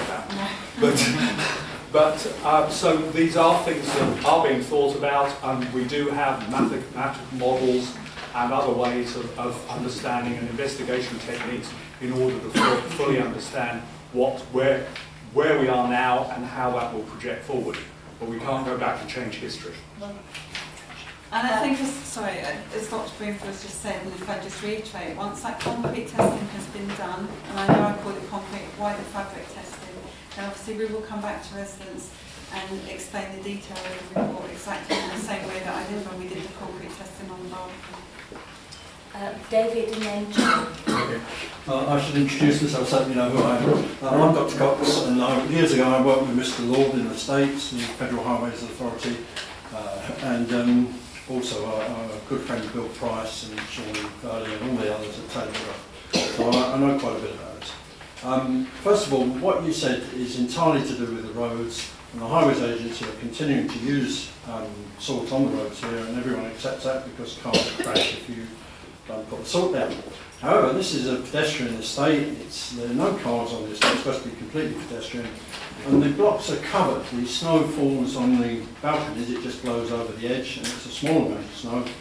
And for roughly 40 years, or maybe even longer, we swept up the snow, And the use of salt on the balconies is quite recent. What happened is that when the estate was built in 1960, salt was mixed with the concrete to make it go off quickly. And after 25 years, in 1985, the concrete fell off everywhere. And if you look at these roofs, every balcony has been treated. Roughly 20% of the concrete was removed. The steel was all rusty, and in some places it rusted right through, and the steel was replaced. And this is particularly important for things like the balconies on Great Arthur, where the concrete's very thin, there's not much steel in the balconies. And in that case, the balconies were about to drop off. So this was done in 1985. The concrete was sealed so that the water couldn't get in, and it's been quite good since then. There's been very little corrosion. However, about 10 years ago, we started, instead of shoveling up the snow or sweeping it away, we started putting down really large quantities of salt. Now, the point about the amount of salt that Peter mentioned, it's 10 grams or 20 grams per square metre. And taking the meterage of the estate, the pathways and so on, this is a few kilograms of salt for the whole estate. Now, we've got a ton of salt in the store, and that's the kind of volume we use every time it snows, which is about once every 4 years or so. And that's a ton. It's 800 kilograms. It's something like, I don't know, 20 or 30 times the amount we should be using, and it's used to melt the snow instead of shoveling it up. Now, we provided estimates for the cost of shoveling up the snow, and it's almost nothing compared with the other costs. We've got a bill for the testing of, what is it, 1.5 million or something. That's the testing. And the concrete repairs are going to go way over that eventually. So given that we've got the salt in the concrete already, and as you say, these concrete structures in the States suffer very badly because of the extra salt that's put on, doesn't it seem sense to go back to what we did, which didn't cause any problem, which is to sweep up the snow and then to put a little tiny bit of salt down, or sand, and then that would solve the problem. Now, I would just sort of not exactly warn you, Can I just, that is exactly what we've been saying that we will do, David. But it's not what's been done up to now, and Is that's it the that? cause of the problem, you see. Now, I think Dr. Broomfield should know what stage things have reached. The advice of the Health and Safety Executive, because there was going to be a private members' bill in the Commons in 2010, I think it was, Peter Bone MP was introducing a bill about snow clearance. All the Highways Agency, the Environment Agency, local government association, the Health and Safety Executive, they all got together and agreed on a policy. I've got the policy here, if you want to see it. It's on all websites, and it's the same one for every county council. They repeat it with slight variations, but basically it says clear the snow, shovel it up, sweep it or whatever you want, and then put down salt or sand sparingly. That's what it says. That's the Environment Agency's advice. It's a House of Commons advice, although the bill wasn't passed, it got talked out or whatever, I don't know why it didn't get passed. But it's also the Highways Agency's advice. I've got it here written down if you want it, but it's simple enough. And I just want to know whether Dr. Broomfield agrees with the advice of the Highways Agency, the Environment Agency, the Health and Safety Executive, because if you don't, our next step, when the letters are prepared really, is to go to the Health and Safety Executive and ask them to judge on this. Because if a balcony collapses due to the salt getting into the cracks, or a staircase collapses, or something of that kind, and we have cases on the estate where you can see the steel is completely corroded. It's not, Stanley Cohen isn't the sort of worst case, sorry, Cullen Welsh isn't the worst case. If somebody's killed or injured by a collapsing structure, where will everybody stand in that they used the salt, they caused the corrosion, and they didn't follow the government advice? Where do you stand in those circumstances? So we're taking it to Health and Safety Executive if we don't get a proper answer. Thank you. I'm not quite sure. Exactly. I'm not sure this is a question I can answer. I think, no. This is about. Can I just ask a supplement? The real problem is that we were given a letter by Karen saying that you had said it was the appropriate thing to do to put more salt on the structures, when we'd written and said we wanted the government advice followed. So in reply to that, we got a letter back saying that you had said it was perfectly okay to put the salt on the structures, and that was what was going to happen, although in fact it's been... So how many people in the team actually, so it snows, say it's going to snow tomorrow, Yeah. how many people come and do the salting in this estate? How many people would you send? Right, I've got four porter cleaners who are responsible for the cleaning of the estate.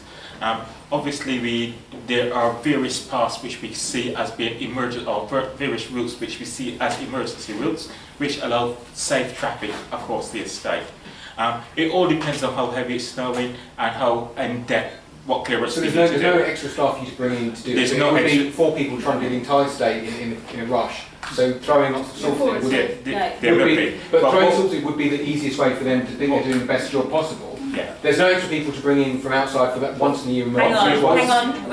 What we've also said, yeah, and this was part of their snow management, is that if we needed additional resources, that is what we will do. We will get in additional resources. So we would bring in agency staff. But to help. you did actually say for the first year, which is a trial, which is the winter just ended, you have not confirmed that you will be carrying that policy forward. Okay.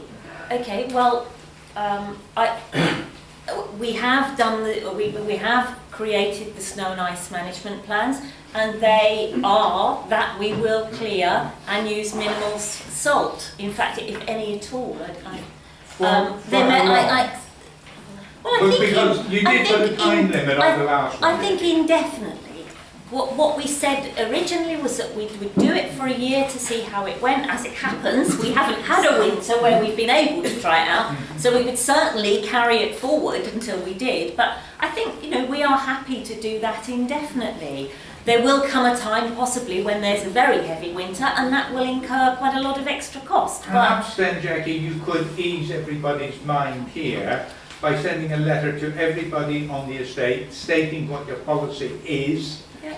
And I think that could go in a newsletter or something like that. We'd prefer it a letter is fine. Yeah. Absolutely fine. Can I just also add? Can I just tell you that I've already had discussions with the Environment Agency, the Highways Agency. A letter has gone to every civil engineer in the country explaining what you're doing and warning them of this problem, that the salt is being spread on the snow. It's put in a new civil engineer, and the editor made various comments and so on. So I didn't say it was a city corporation, but I said local authorities are neglecting to follow the health and safety advice, and they're pulling salt directly on the snow because it's much cheaper and easier to melt the snow. And so every civil engineer in the country has that letter, and it's most important now that you correct it, because I've set in train a whole raft of sort of conversations with the Highways Agency, the Environment Agency, the Concrete Society, all people I work for at different times, and they will want to know, they'll come back to me to know what you're doing. Because if I don't really have a complaint, and it's only the city corporation in the whole country that's doing this, then it will be a good idea to reverse the policy straight away. That's what you just saying. I think that's what we keep saying we've done. So will you send a letter around Thursday? Yes, I will. If that would help, so we Yes, don't it would. keep going over it, then I'm very happy to do that.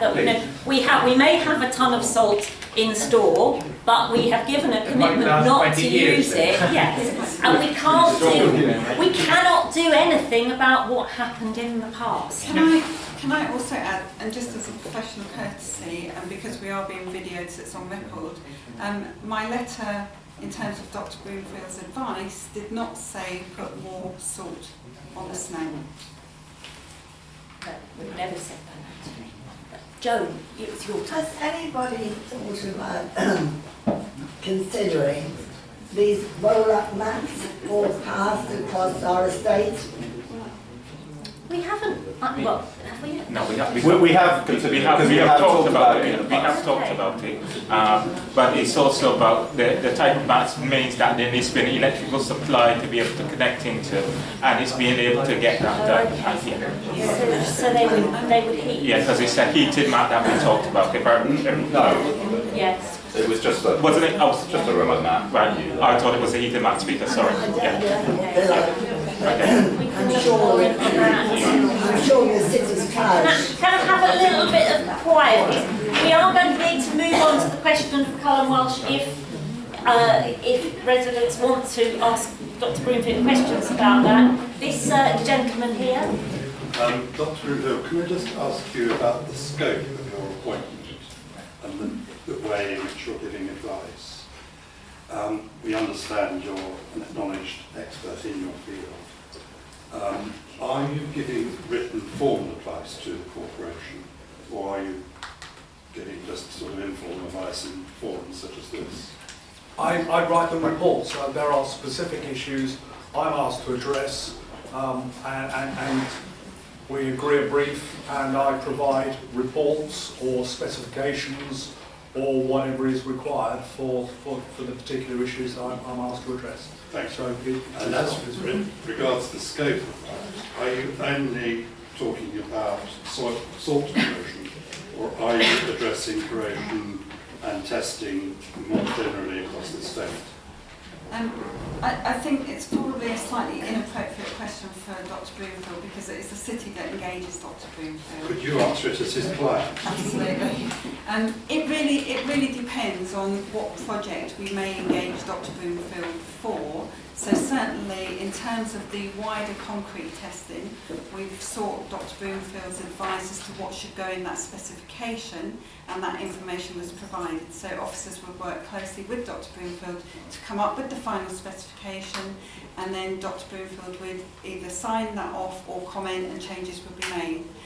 With things like the de-icers, we've already said that wasn't a formal report. Some of that was based on discussion and clarification, and that was an email exchange, which again I've made parts of that available, which is why I know it wasn't suggested from Dr. Broomfield we put more salt on. So it does depend on what the engagement is, so they will vary. So is there any formal written advice from a concrete expert on the salt policy issue? The only written information was that exchange of emails, which I think was included in the response that we put out to residents. That's it? Yes. Thank you.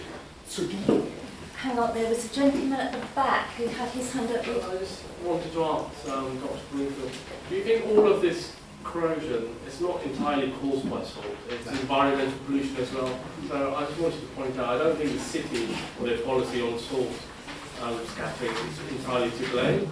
We want a safe environment, so there's got to be a bit of give and take. I totally agree with you. And I'm also, just generally, my own thought is, on there's areas around this section, around the vertical sections, you can't blame the salt for vertical corrosion. Correct. Give us some idea of the scale here, because just like you say, some people can say smoking doesn't cause cancer, but you know what we've got here is salt causing. Is that the situation we have? Can I firstly respond on that? Because again, this comes back to wider testing. I think it's. I will let Dr. Broomfield answer, but I think it's unfair to comment on it statewide because we haven't yet done the. In context, is salt the biggest cause of the disintegration of reinforced concrete? On this estate we don't yet know because we haven't done the survey. If you're asking globally, then it's 50-50 between atmospheric carbon dioxide and de-icing salts and sea salt, which obviously in harbour structures you can't do anything about. But so it's a split, and where that split lies on this estate we are in the process of determining. Would it be appropriate, I don't want to put words in your mouth there, but yeah, people talk about salt in lots of different ways, or chlorides in different ways, and so again, part of that will be applied salts, like we've been talking about in terms of de-icing, and then in some concretes there are what I call inbuilt chlorides as well. So there, you know, there are different things. I think sometimes it gets a little bit dangerous when we talk about salt. No, I understand, but I just think it's important to make clear what is causing the disintegration of these. And that's the point that I was trying to make earlier, that there are a number of issues here. The sheer age of the structure means that problems will have occurred and shown up over the years, the decades. De-icing salt is certainly a localised problem in obvious areas where you apply it, but as the gentleman there said, there are other areas which are deteriorating, and it's certainly not down to de-icing salt. That's why we're doing a survey, so that we can work out what the causes are, so we address the right causes, because you don't repair corrosion due to de-icing salts in the same way as you do repairs for atmospheric carbon dioxide-induced corrosion. Peter. I've got a couple of points, but actually I just wanted to come back to the point that you asked, Roland asked about formal reports and so on, but I think it's correct that you did write a report, formal report, specifically about concrete testing for Culham Welsh. That's correct. So there is a formal report. And that's why I mentioned it depends on the different things that we engage Dr. Broomfield for. Yeah. And on that report for Culham Welsh, it specified repairs for a number of repairs for different aspects of the block, one of which was replacement of the balustrades. And I believe there was an assumption in terms of the way that particular repair was recommended about a lack of a marine environment affecting the balustrades. Is that correct? Those balustrades were built with calcium chloride as a set accelerator, because at the time they were built, that was an accepted way of getting fast production in a precasting yard, basically a factory making replica units. So obviously if you cut down the set time, you can get faster throughput, you can make more money.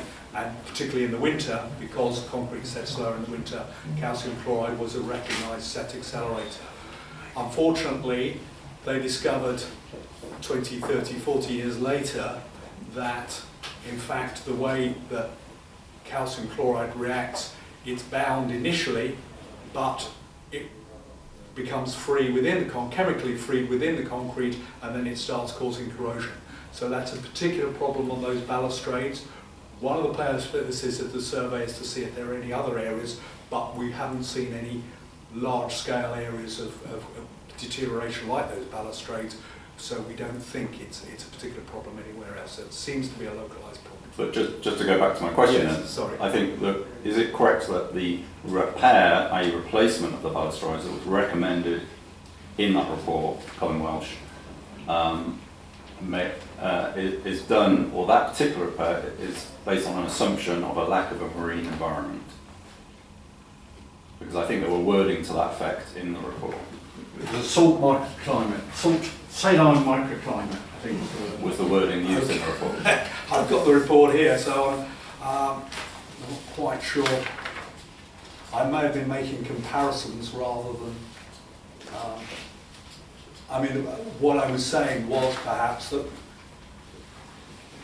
it's difficult to find it when you're reading in a hurry through. It's not that long a report, but if I had it. If I got out my computer, I could do a quick search, but by the time I got it out, the time would have passed. I mean, basically, let me clarify. The reason I'm raising that point or that question for clarification is because if that is an assumption, there is a concern that actually, because salt can be used to help clear the ice on the walkways, when that ice melts and has the salt in it, that creates salt water that can drip down from the walkways down the side of the building, and therefore that in itself can create a, quote, marine environment, microclimate around the balustrades. And the concern therefore is if there is an assumption about a lack of that marine environment stroke ice, microclimate, does that assumption actually hold up if salt is used in clearing ice on the walkways? We obviously haven't designed the new balustrades. They will be designed to the relevant British standards, which are now extremely tight on the issues of exactly what the climate is. if there is reason to believe that there will be chlorides in the environment, then the concrete density and the positioning of the bars within the balustrades will take that into account. So they will be designed to the relevant standards in order to ensure that they can stand up to the environment they're in, which will take account if there is a risk of de-icing salts dripping onto them, that will go in there. Thank you. Sorry, I just wanted a conclusion really. So none of us here want people to fall over or slip over or hurt themselves and want safe walkways. And we accept now that cleaning stone is the best option, then salt or salting first.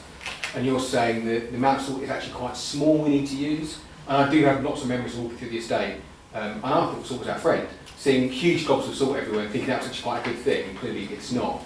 But from now on, and obviously on camera, from now on, that'll never happen again. I'll never walk through 2 inches of salt that's deeper than the snow, crossing over. That won't ever happen again.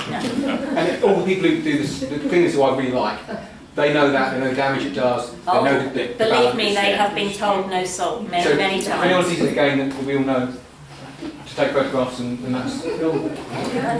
Thank you. Thank you. And I can invite this lady Hi, here. I'm sorry if this has already been covered because I arrived a bit late. With your survey, will you be looking at the draining as well? Like how the water is drained off the buildings? Because I think I've got a walkway above my flat and a lot of water comes in. I don't know whether it's the fabric of the building or whether it's actual drainage systems. Okay. So the external fabric testing won't actually pick up the drains, and the reason for that is we'll be using things like hammer testing. The drains, we have a separate project which has just started going through, I don't know if you've been before, but I've talked previously about the project governance structure, so it's early stages but it's gone through the gateway process for drainage and gullies. And I think I mentioned before, this is about having part of our planned maintenance under the asset management plan. So we will be looking at drainage and gullies, but not as part of that project. Okay. Just 2 points. One is just to note that, and Dave Cox can correct me here, I'm afraid, but there were some David made reference to works on where concrete had corroded and been replaced on the estate previously a number of years ago. And I believe when the Great Arthur House balconies were done, there was a case where the steel was not painted with araldite before the concrete was poured, and therefore I just want to make sure that is that you're aware of that and that's noted, so that because that does potentially create an issue where the steel is not protected should there be salt ingress in future. We wouldn't recommend that these days. You actually set up... No, I don't think it was recommended then either, but there was an issue during the project where the contractors failed to cover the steel with araldite. We would not recommend covering the steel with epoxy resins. Right. These days it is not a good way of executing a concrete repair. We have current British standards which we will be referencing in any specifications, which will tell the contractors, who will all have operatives who are certified in carrying out repairs to those standards, and we will be using those standards, and it won't include epoxy resins or reinforcing bars, because you can accelerate corrosion by putting epoxy coatings on reinforcing. Absolutely, and I guess that wasn't really the point I was making. The point was to make sure that it's noted and the housing department are aware that there are examples of steel in concrete in the balconies of Great Arthur House which are not sufficiently protected based on whatever mechanism should have been used at the time, are not sufficiently protected, and therefore any salt could be very damaging to those balconies. But surely Dr. Broomfield is already advising the corporation and he's aware of these facts. We don't need to make the doctor aware of them. I'm not sure that the doctor is aware of a specific instance at Great Arthur House. No, Can If he has, there was no part of the Karen scope. respond first. Can I respond to Peter's comment? The honest answer is neither of us were involved in that previous work. I understand. And I will go back and check records of that work. Yeah. So the comments are noted. Yeah. I can't comment on that until I've I checked appreciate the information. Can I just briefly, the balconies were supposed to be treated with epoxy resin. OVARUP's dealt with the repair. The contractor cheated and didn't put the epoxy resin in. One of the residents noticed, reported it, and OVARUP came around and it was too late to sort it out because the concrete had been replaced.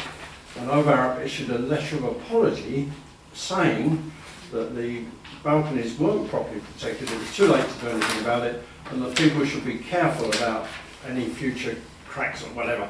Now, that's got lost over the years, but also OVARUP's produced all these detailed reports, which I asked to see, or asked on behalf of the residents to see, and I was told that they were too old to be of interest.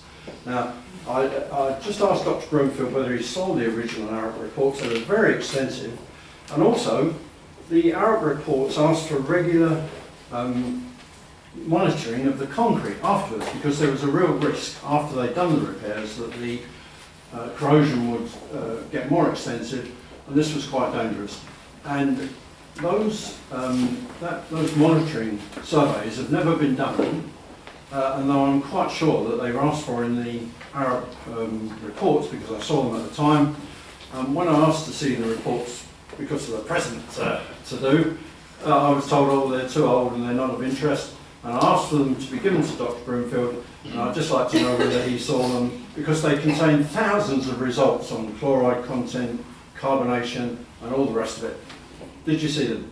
David, may I firstly ask who you asked in the city for the report? It's written in the section 20 responses. Right, okay, as I will find out. Before Dr. Broomfield responds, Dr. Broomfield hasn't been engaged to look at previous works. Well, surely it's relevant to Colin Welsh. He was engaged to draw up. Oh, I thought you were talking about the more concrete wide. No, there's a report on Colin Welsh, because Colin Welsh was treated. If you look at the concrete, there are places where it's been repaired, and some of the tests being done are on previously repaired concrete. Well, we are doing a monitoring survey now. That's But it's 25 years late, that's what I mean. Well, why is it 25 years late? Because no survey, IRAP's asked for regular monitoring surveys after they left in 1985. I'm not quite sure, it's 30 years, is it? I don't, yeah. After they left in 1985, they prepared reports on what they'd done, and they included a request or a recommendation that the concrete should be regularly inspected for further signs of problem.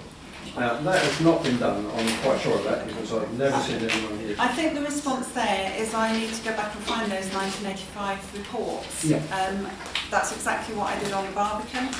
And we did the concrete testing on the Barbican again, it's over. I think Dr. Broomfield will probably support me here in terms of inspection. To my knowledge, there's no guidance on how frequently you would inspect, but I will go back and check those overripe reports. I'm disappointed or surprised that anybody has responded to say that's not of interest. Well, that's the response I've got in writing.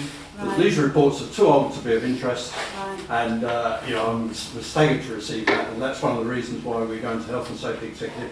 And by the way, the drainage all over the country, local authorities service their drains regularly. There are hundreds of court cases where people have been given compensation because the drains weren't serviced regularly and the ice formed and they fell.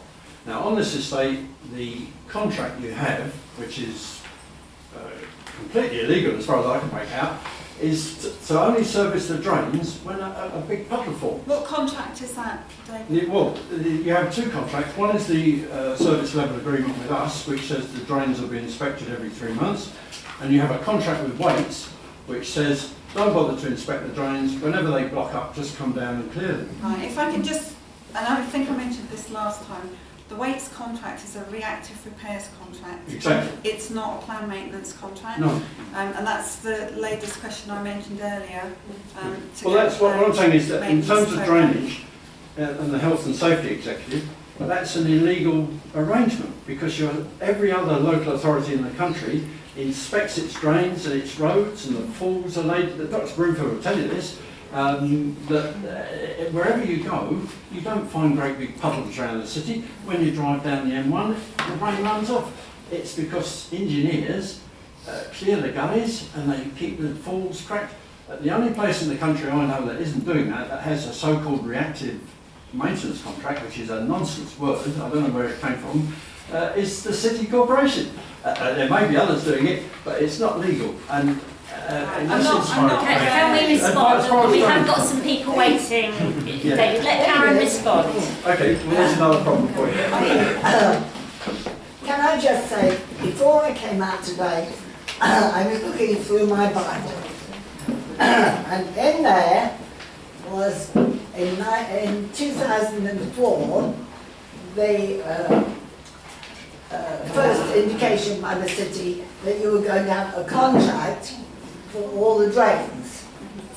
And then, obviously I picked it up at the time, because about over a year later, I investigated, saying, well, what's happening about this?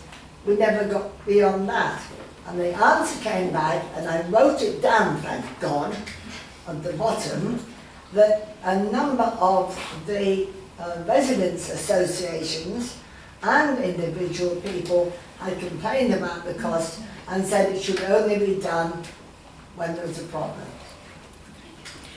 Not our association. I'm not aware of any statutory requirement under the repairs legislation that we have to clear drains as a matter of course in terms of frequency. Absolutely, if there are blockages or drains aren't running, then we will react to that and clear those drains. Having said that, I do believe that there should be a planned programme in place, which is what we are now instigating. I don't know if there was one 7, 8, 9, 10 years ago. What I have committed to is that that will be part of the asset management plan, and we are going through the process of procuring that. That will come out for consultation as well, because again, the longer term we can have that contract, the more cost effective it is for everybody. So you don't mind if we take it to the Health and Safety Executive and ask them for a decision about this?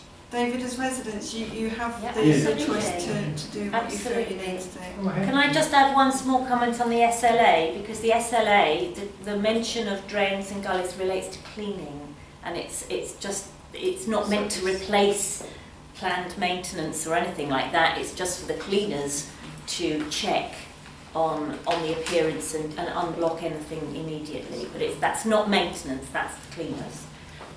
Gentleman here. I'm afraid it's drains again. You said that the concrete testing was divorced from the inspections in relation to drains. Yes. I suggest there's a strategic flaw there. To give, in the headline terms, no detail, no health and safety. I walked last night across the podium in front of Great Arthur where you've just struck the contractor's site. They've been proofing what they've been doing for months and months and months. The gully that goes across that podium was full to brim with water last night. Secondly, on the decks in Crescent House where I live, there are drains that are blocked throughout the winter. There is a permanent pond there. That must be affecting the deck access slabs of Crescent House. Okay. Thirdly, the large number of plants and planters in Crescent House mean that the built-in drains are almost permanently blocked. Occasionally I go around with this umbrella and unblock them, but most of them are blocked most of the time. And I think a special sequence of concrete testing should be carried out in the area of all these drains and all these areas where water gathers, because I'm quite sure there's damage. You can actually see deflection with the naked eye in some of the Crescent House balconies outside my flat. You could just see blowing. I'm not saying they're not related. Clearly they are related insofar as nobody wants water going through concrete. The lady's specific question to me was about testing the drains, and that's not part of the concrete testing. It's a very specific type of testing on the concrete. But my point is that the cleaners are not doing their job. No, That's supposed to be their job. Well, I'm not talking about cleaning, I'm talking about planned maintenance of drains, and that might include things like jet washing, it might include things like identifying splits in drains and replacing or repairing. So that work will be picked up under the drains and gullies. You're absolutely right in that if there are specific areas where we know that there's been prolonged water ingress, then that would be an area that we would point out specifically in terms of testing. The critical Do you know thing, where they are? I don't know where all of them are. I've certainly walked the estate several times, so I have certainly areas that I specifically want looking at. The other thing is, and I think Amy touched on this earlier a little bit, is that the waterproofing is also important. So things like the podium, that will be a project at some point in terms of waterproofing there, so that we don't get continued ingress of water. And that's going to be in different areas. You're right about plants as well. It's like, what I've just done on Beach Gardens. If I could have just left that all tiled, I would have done. Because again, where you've got plants, you've got water, you've got the potential for breaches of waterproofing. So definitely related, but will be two separate things. Now, I'll just make a very brief point. There's an omission, I think. The balconies on the major types of blocks here have defects, latent defects, and which came to light when we had that very, very, very wet spring. And you have come in and mended the worst ones that people have complained about, because the water comes in and knocks the floors. But it's firefighting. You still only seem to be doing the ones where people are really complaining. And I think you've probably only done about maybe 10-15% of the estate. And it's a latent defect. I mean, I can explain it to you technically, but not enough time. So it exists. We need another wet spring. You're not forward planning. It's not mentioned. It's quite a lot of money. It's just been missed because you have never executed planned maintenance reports on this estate since it was built. Can I just say, Karen may want to comment on that. And I don't want to keep saying we can't do anything about the past, but we really can't. And Karen and I have been here in the great scheme of things a relatively short time, and certainly we have only been in the positions we are in a few months. And in that time, we are desperately trying to move things forward and change things. Now, we can't keep going back. I don't want to take it. Could you include the balconies somewhere? Just don't surprise all the residents of the property. Right, can I just be absolutely clear? When we've gone through a consultation process, I can't just then add things in.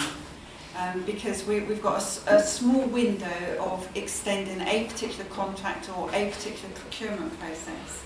I understand that John Todd is aware of issues with balconies. I wasn't aware that this was a statewide issue. John is certainly aware of Nigel's. Yeah, Nigel, I would probably like to have a conversation with you offline if you don't mind.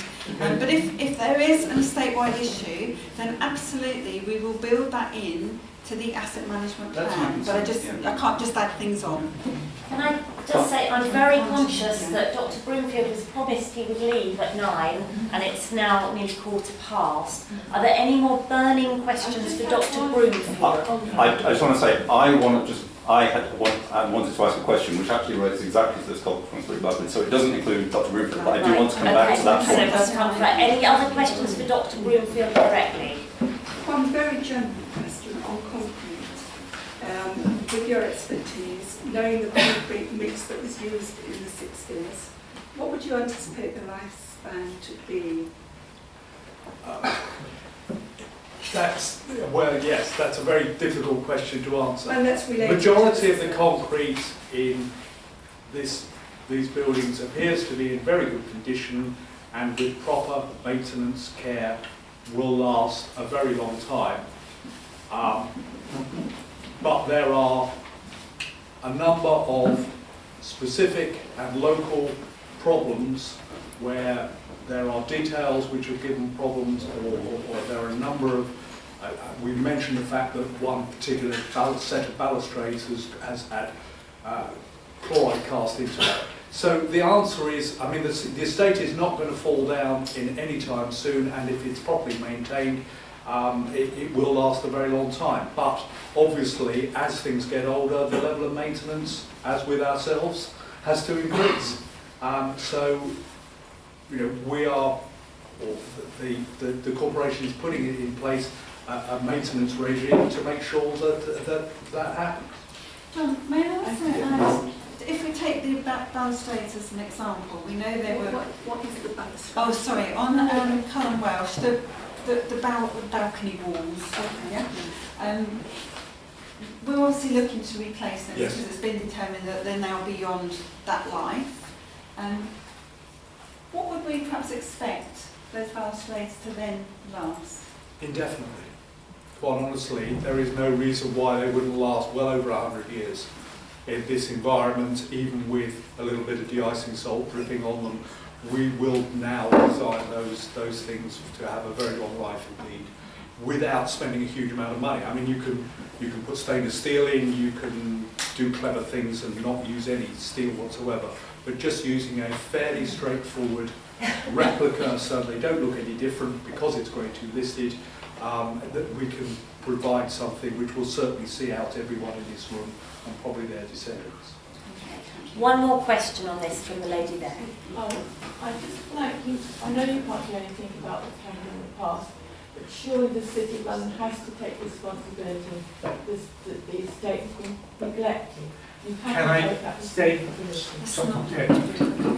Yes, can we let Dr. Boom, please? Okay, let's And just I'll come back to that in a second. one last question. Can you please, Doctor, can you please put in everything you write to the corporation in capital letters with proper maintenance and repair? I think we're all aware of that, and that's exactly the page we're all on. Thank You've said it will last a long time, the ladies might be aware of it, their successors may not be. So if you put it in capitals, it might be for them as well. Can I say something in answer to that, Jackie? Can we let Dr. Broomfield go? I'd Yeah. like to thank him very much on behalf Thank you.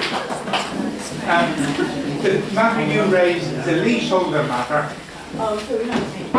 If we have a leaseholders meeting, I suggest we have it as soon as we get some sort of estimate from the corporation. 2 or 3 of us will get together and try and organise one, and then we can discuss all of these. There is an answer to what you just said, and it might be a good one. I think that's a very sensible approach. And Jackie, one thing on that subject, we don't know where all the leaseholders are. As you know, a number of them are not. If we give you a pile of letters, could you send them out? We'll give you the pay for the stamps. Yes, we can send them out. Yes, as you know, we're not allowed to pass on details, but we can know send that. them out. So we'll give you a Yes, number of that's letters to send out to leaseholders. That's fine. Yeah, thanks. Okay.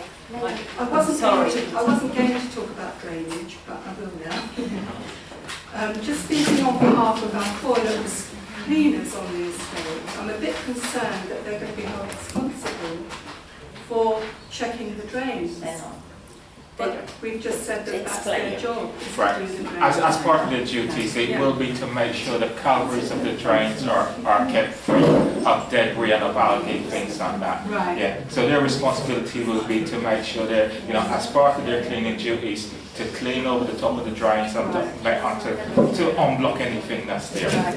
But then that one doesn't address Yeah. what's mentioned. The maintenance is a separate issue. Yeah. They're still, the gullies are still full of water. Yeah. It's not because of Chris packets, it's because of the drainage. No, that's a separate issue. Thank you. Peter. Just coming back to that concrete balconies point. So one of the questions I wanted to ask you was how to progress issues with our outstanding with concrete balconies. As you know, there's a number of balconies being done on the Maisonette blocks.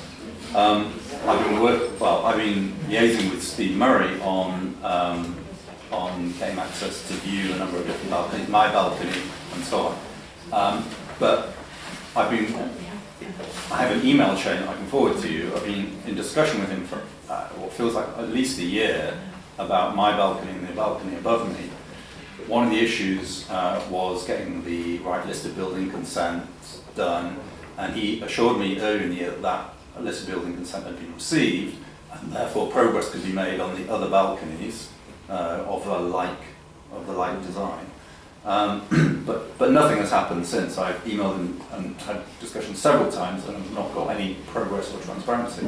And I'm starting to see, is this a failure in the repairs and maintenance process, or is this because there are a number of balconies that need to be done and it needs to be done as a major work? It just seems to be lost, and I'm not getting transparency from him as to the exact status and the progress. And he has told me, because my flat's on the ground floor and therefore the design and layout is slightly different, that the existing listed building consent does not apply and he needs to come up with a new design solution for that. But that was at the beginning of this year, and I had no progress on coming up with that new design or that process. And I'm just frustrated. I just don't know how to progress that, and I need some advice and support on how to progress that issue. And if that turns into a major works project or what, I don't know. I think there's a couple of issues there, Peter, and one of the benefits of what we call responsive or reactive repairs is that if it works properly, and I'm not saying it is or isn't, but if it works properly, we should be looking at trends. So I'll give you a good example that's not balconies. At another authority I worked at, I identified 3 trends that we were doing a lot of replacement taps, and we were replacing normal turn taps with lever taps. And what had happened was we had some elder residents who found normal taps difficult, so they wanted lever taps. Word got around the estate that the lever taps were nicer and easier, and so on and so on and so on. So we had a lot of reactive repair requests to change to lever taps. In the end, it actually worked out more cost effective to put a policy in place that every time we changed the tap, we would change it to a lever tap. That's a principle. So what we should be doing on our repairs is looking for those sort of trends, and either it becomes a change in policy, or it might turn reactive repairs into a major works programme. So the balconies, and this is where it's a little bit difficult for me this evening, because yes, I know that we do repairs on balconies, but my understanding is we're doing reactive repairs on balconies. If the issue is that that's more estate-wide, then it is not cost-effective for anybody to keep coming out and doing individual balconies. What we should be doing is I was going to say windows, but you know what I mean. We should be identifying that it's a much bigger requirement, and then actually putting a programme in place, a major works project, to look at the balconies. I will talk to Steve Murray in terms of your own personal circumstance, and email. I've got your email address, so I'll find out what's happening and come back to you. I'll forward you the email chain. By all means, please do. Nigel, I will pick this up with you offline as well to just find out a little bit more Just about very this. briefly, I had 2 balconies done. One, Peter, was the ground floor one at number 18. Right. And I liaised with Mr. Murray about that. But that's an end one, so it's closed. Right. Okay, I'm talking And this about is part- you're welcome to have a look at it. I've seen it, thanks. Oh, you have it? Okay. So lady at the back. Yes, last week in April, I received a letter from you saying that the work on Stanley Cohen House, this is where we've had the fall of concrete, was due to be started on the 30th of April. And to date, nothing has happened at all. Okay. I think this was going to be picked up as part of the update, but unfortunately, Yes, the let's time do that now, yeah, to move on. When we say work, there are no plans or commitments in terms of replacing the rendering and the tiling at this point in time. I don't know if you were here when I gave the update before, but the work was actually to test Stanley Cohen, and this is ahead of the concrete testing. So the north and south side was made safe and hammer tested to take other loose elements off. Because of what happened, I also asked for the east and west elevations to be tested. That has been done, and some samples have been taken.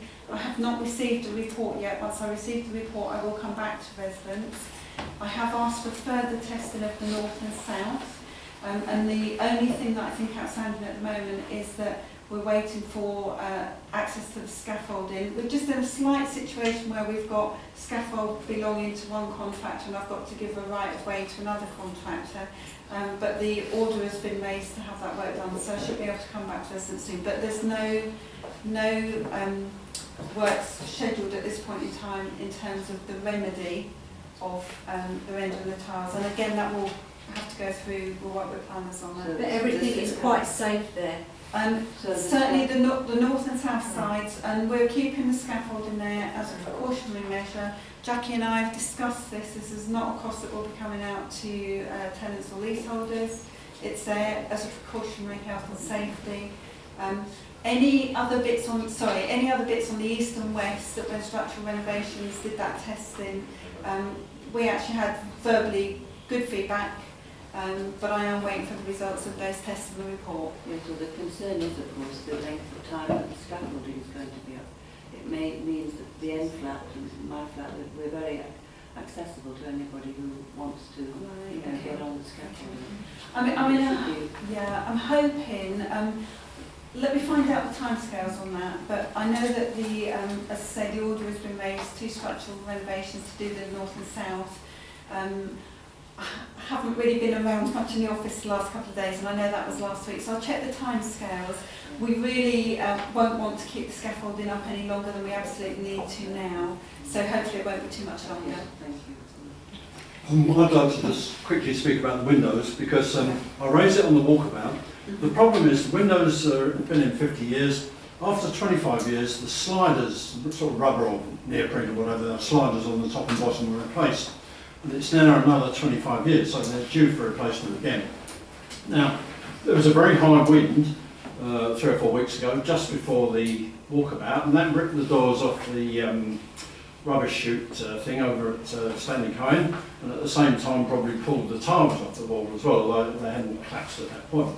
But the point about the high wind is that it was certainly, if it's sufficient to lift the doors off the rubbish chute, it may well be sufficient to blow out some of the windows.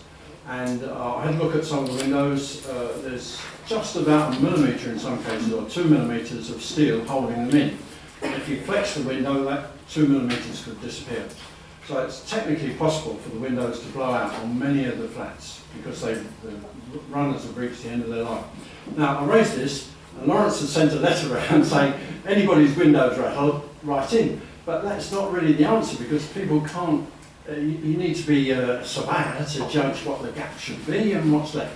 So you've got a really dangerous condition, because if a window drops out now onto somebody in the street and kills them, you've had a warning, you've done nothing about it, and the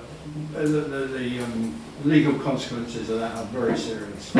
So you need to think about it, and I suggest you get a surveyor to go around with binoculars, because you don't need to go into the flats, you can see the sliding windows from outside, and where the windows have dropped so that it's free, that those windows should be dealt with. It's just a matter of putting in a new slider, it shouldn't cost But are you talking about the vertical or the horizontal slide? The horizontal sliding windows are ones. And the vertical ones have that much of a gap in the top. Anyway, it needs doing. And we have mentioned, because I think a lady mentioned earlier in terms of the surveys, and I did actually respond at that time that we would look But at there are 500 standard there are 400 flats with these type of windows, and it's quite complicated to judge, because the floors have sagged and the ceilings have sagged, so some windows are quite good and the ones underneath are very bad, so it needs some. And that is why we will be carrying out a condition survey. That's Right. part of the. Thank you. I'm going to take one more from this gentleman here. The tiles that have been replaced are probably imperial sized, aren't they? And, Which tile, sir? Stanley Cohen. Stanley tiles Stanley that Cohen. are probably imperial sized, almost certainly. How are you going to find, how are you going to source, how are you going to find tiles to replace? So already the commitment we've given several times is that we will work with the planners in terms of any remedial work that happens at Stanley Cohen. I had a similar issue on the Barbican, the tiles there were imperial size. It is difficult to source original tiles, but we will work with the planners to make sure that we have a comparable replacement. So there won't be any tile cutting on those facades? Sorry, there won't be any... You won't be cutting any tiles? I can't say at this time. I mean, all I can say is that we will be working with the planners exactly the same as I had when I was looking at the Barbican tiles. And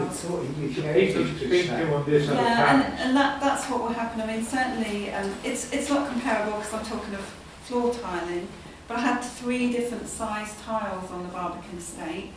And you'll all be familiar, I'm sure, with the Beach Gardens project. That was sourced in a completely new manufacturer, completely new tile.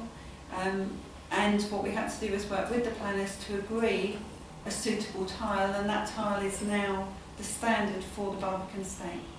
And that's the imperial size. No, it's not imperial size. Okay, I really am going to have to bring things to a close. I absolutely appreciate that you're here in your own time, and we do appreciate that, but actually we are also, this is our own time as well. You're home and we're not, so I hope you understand that.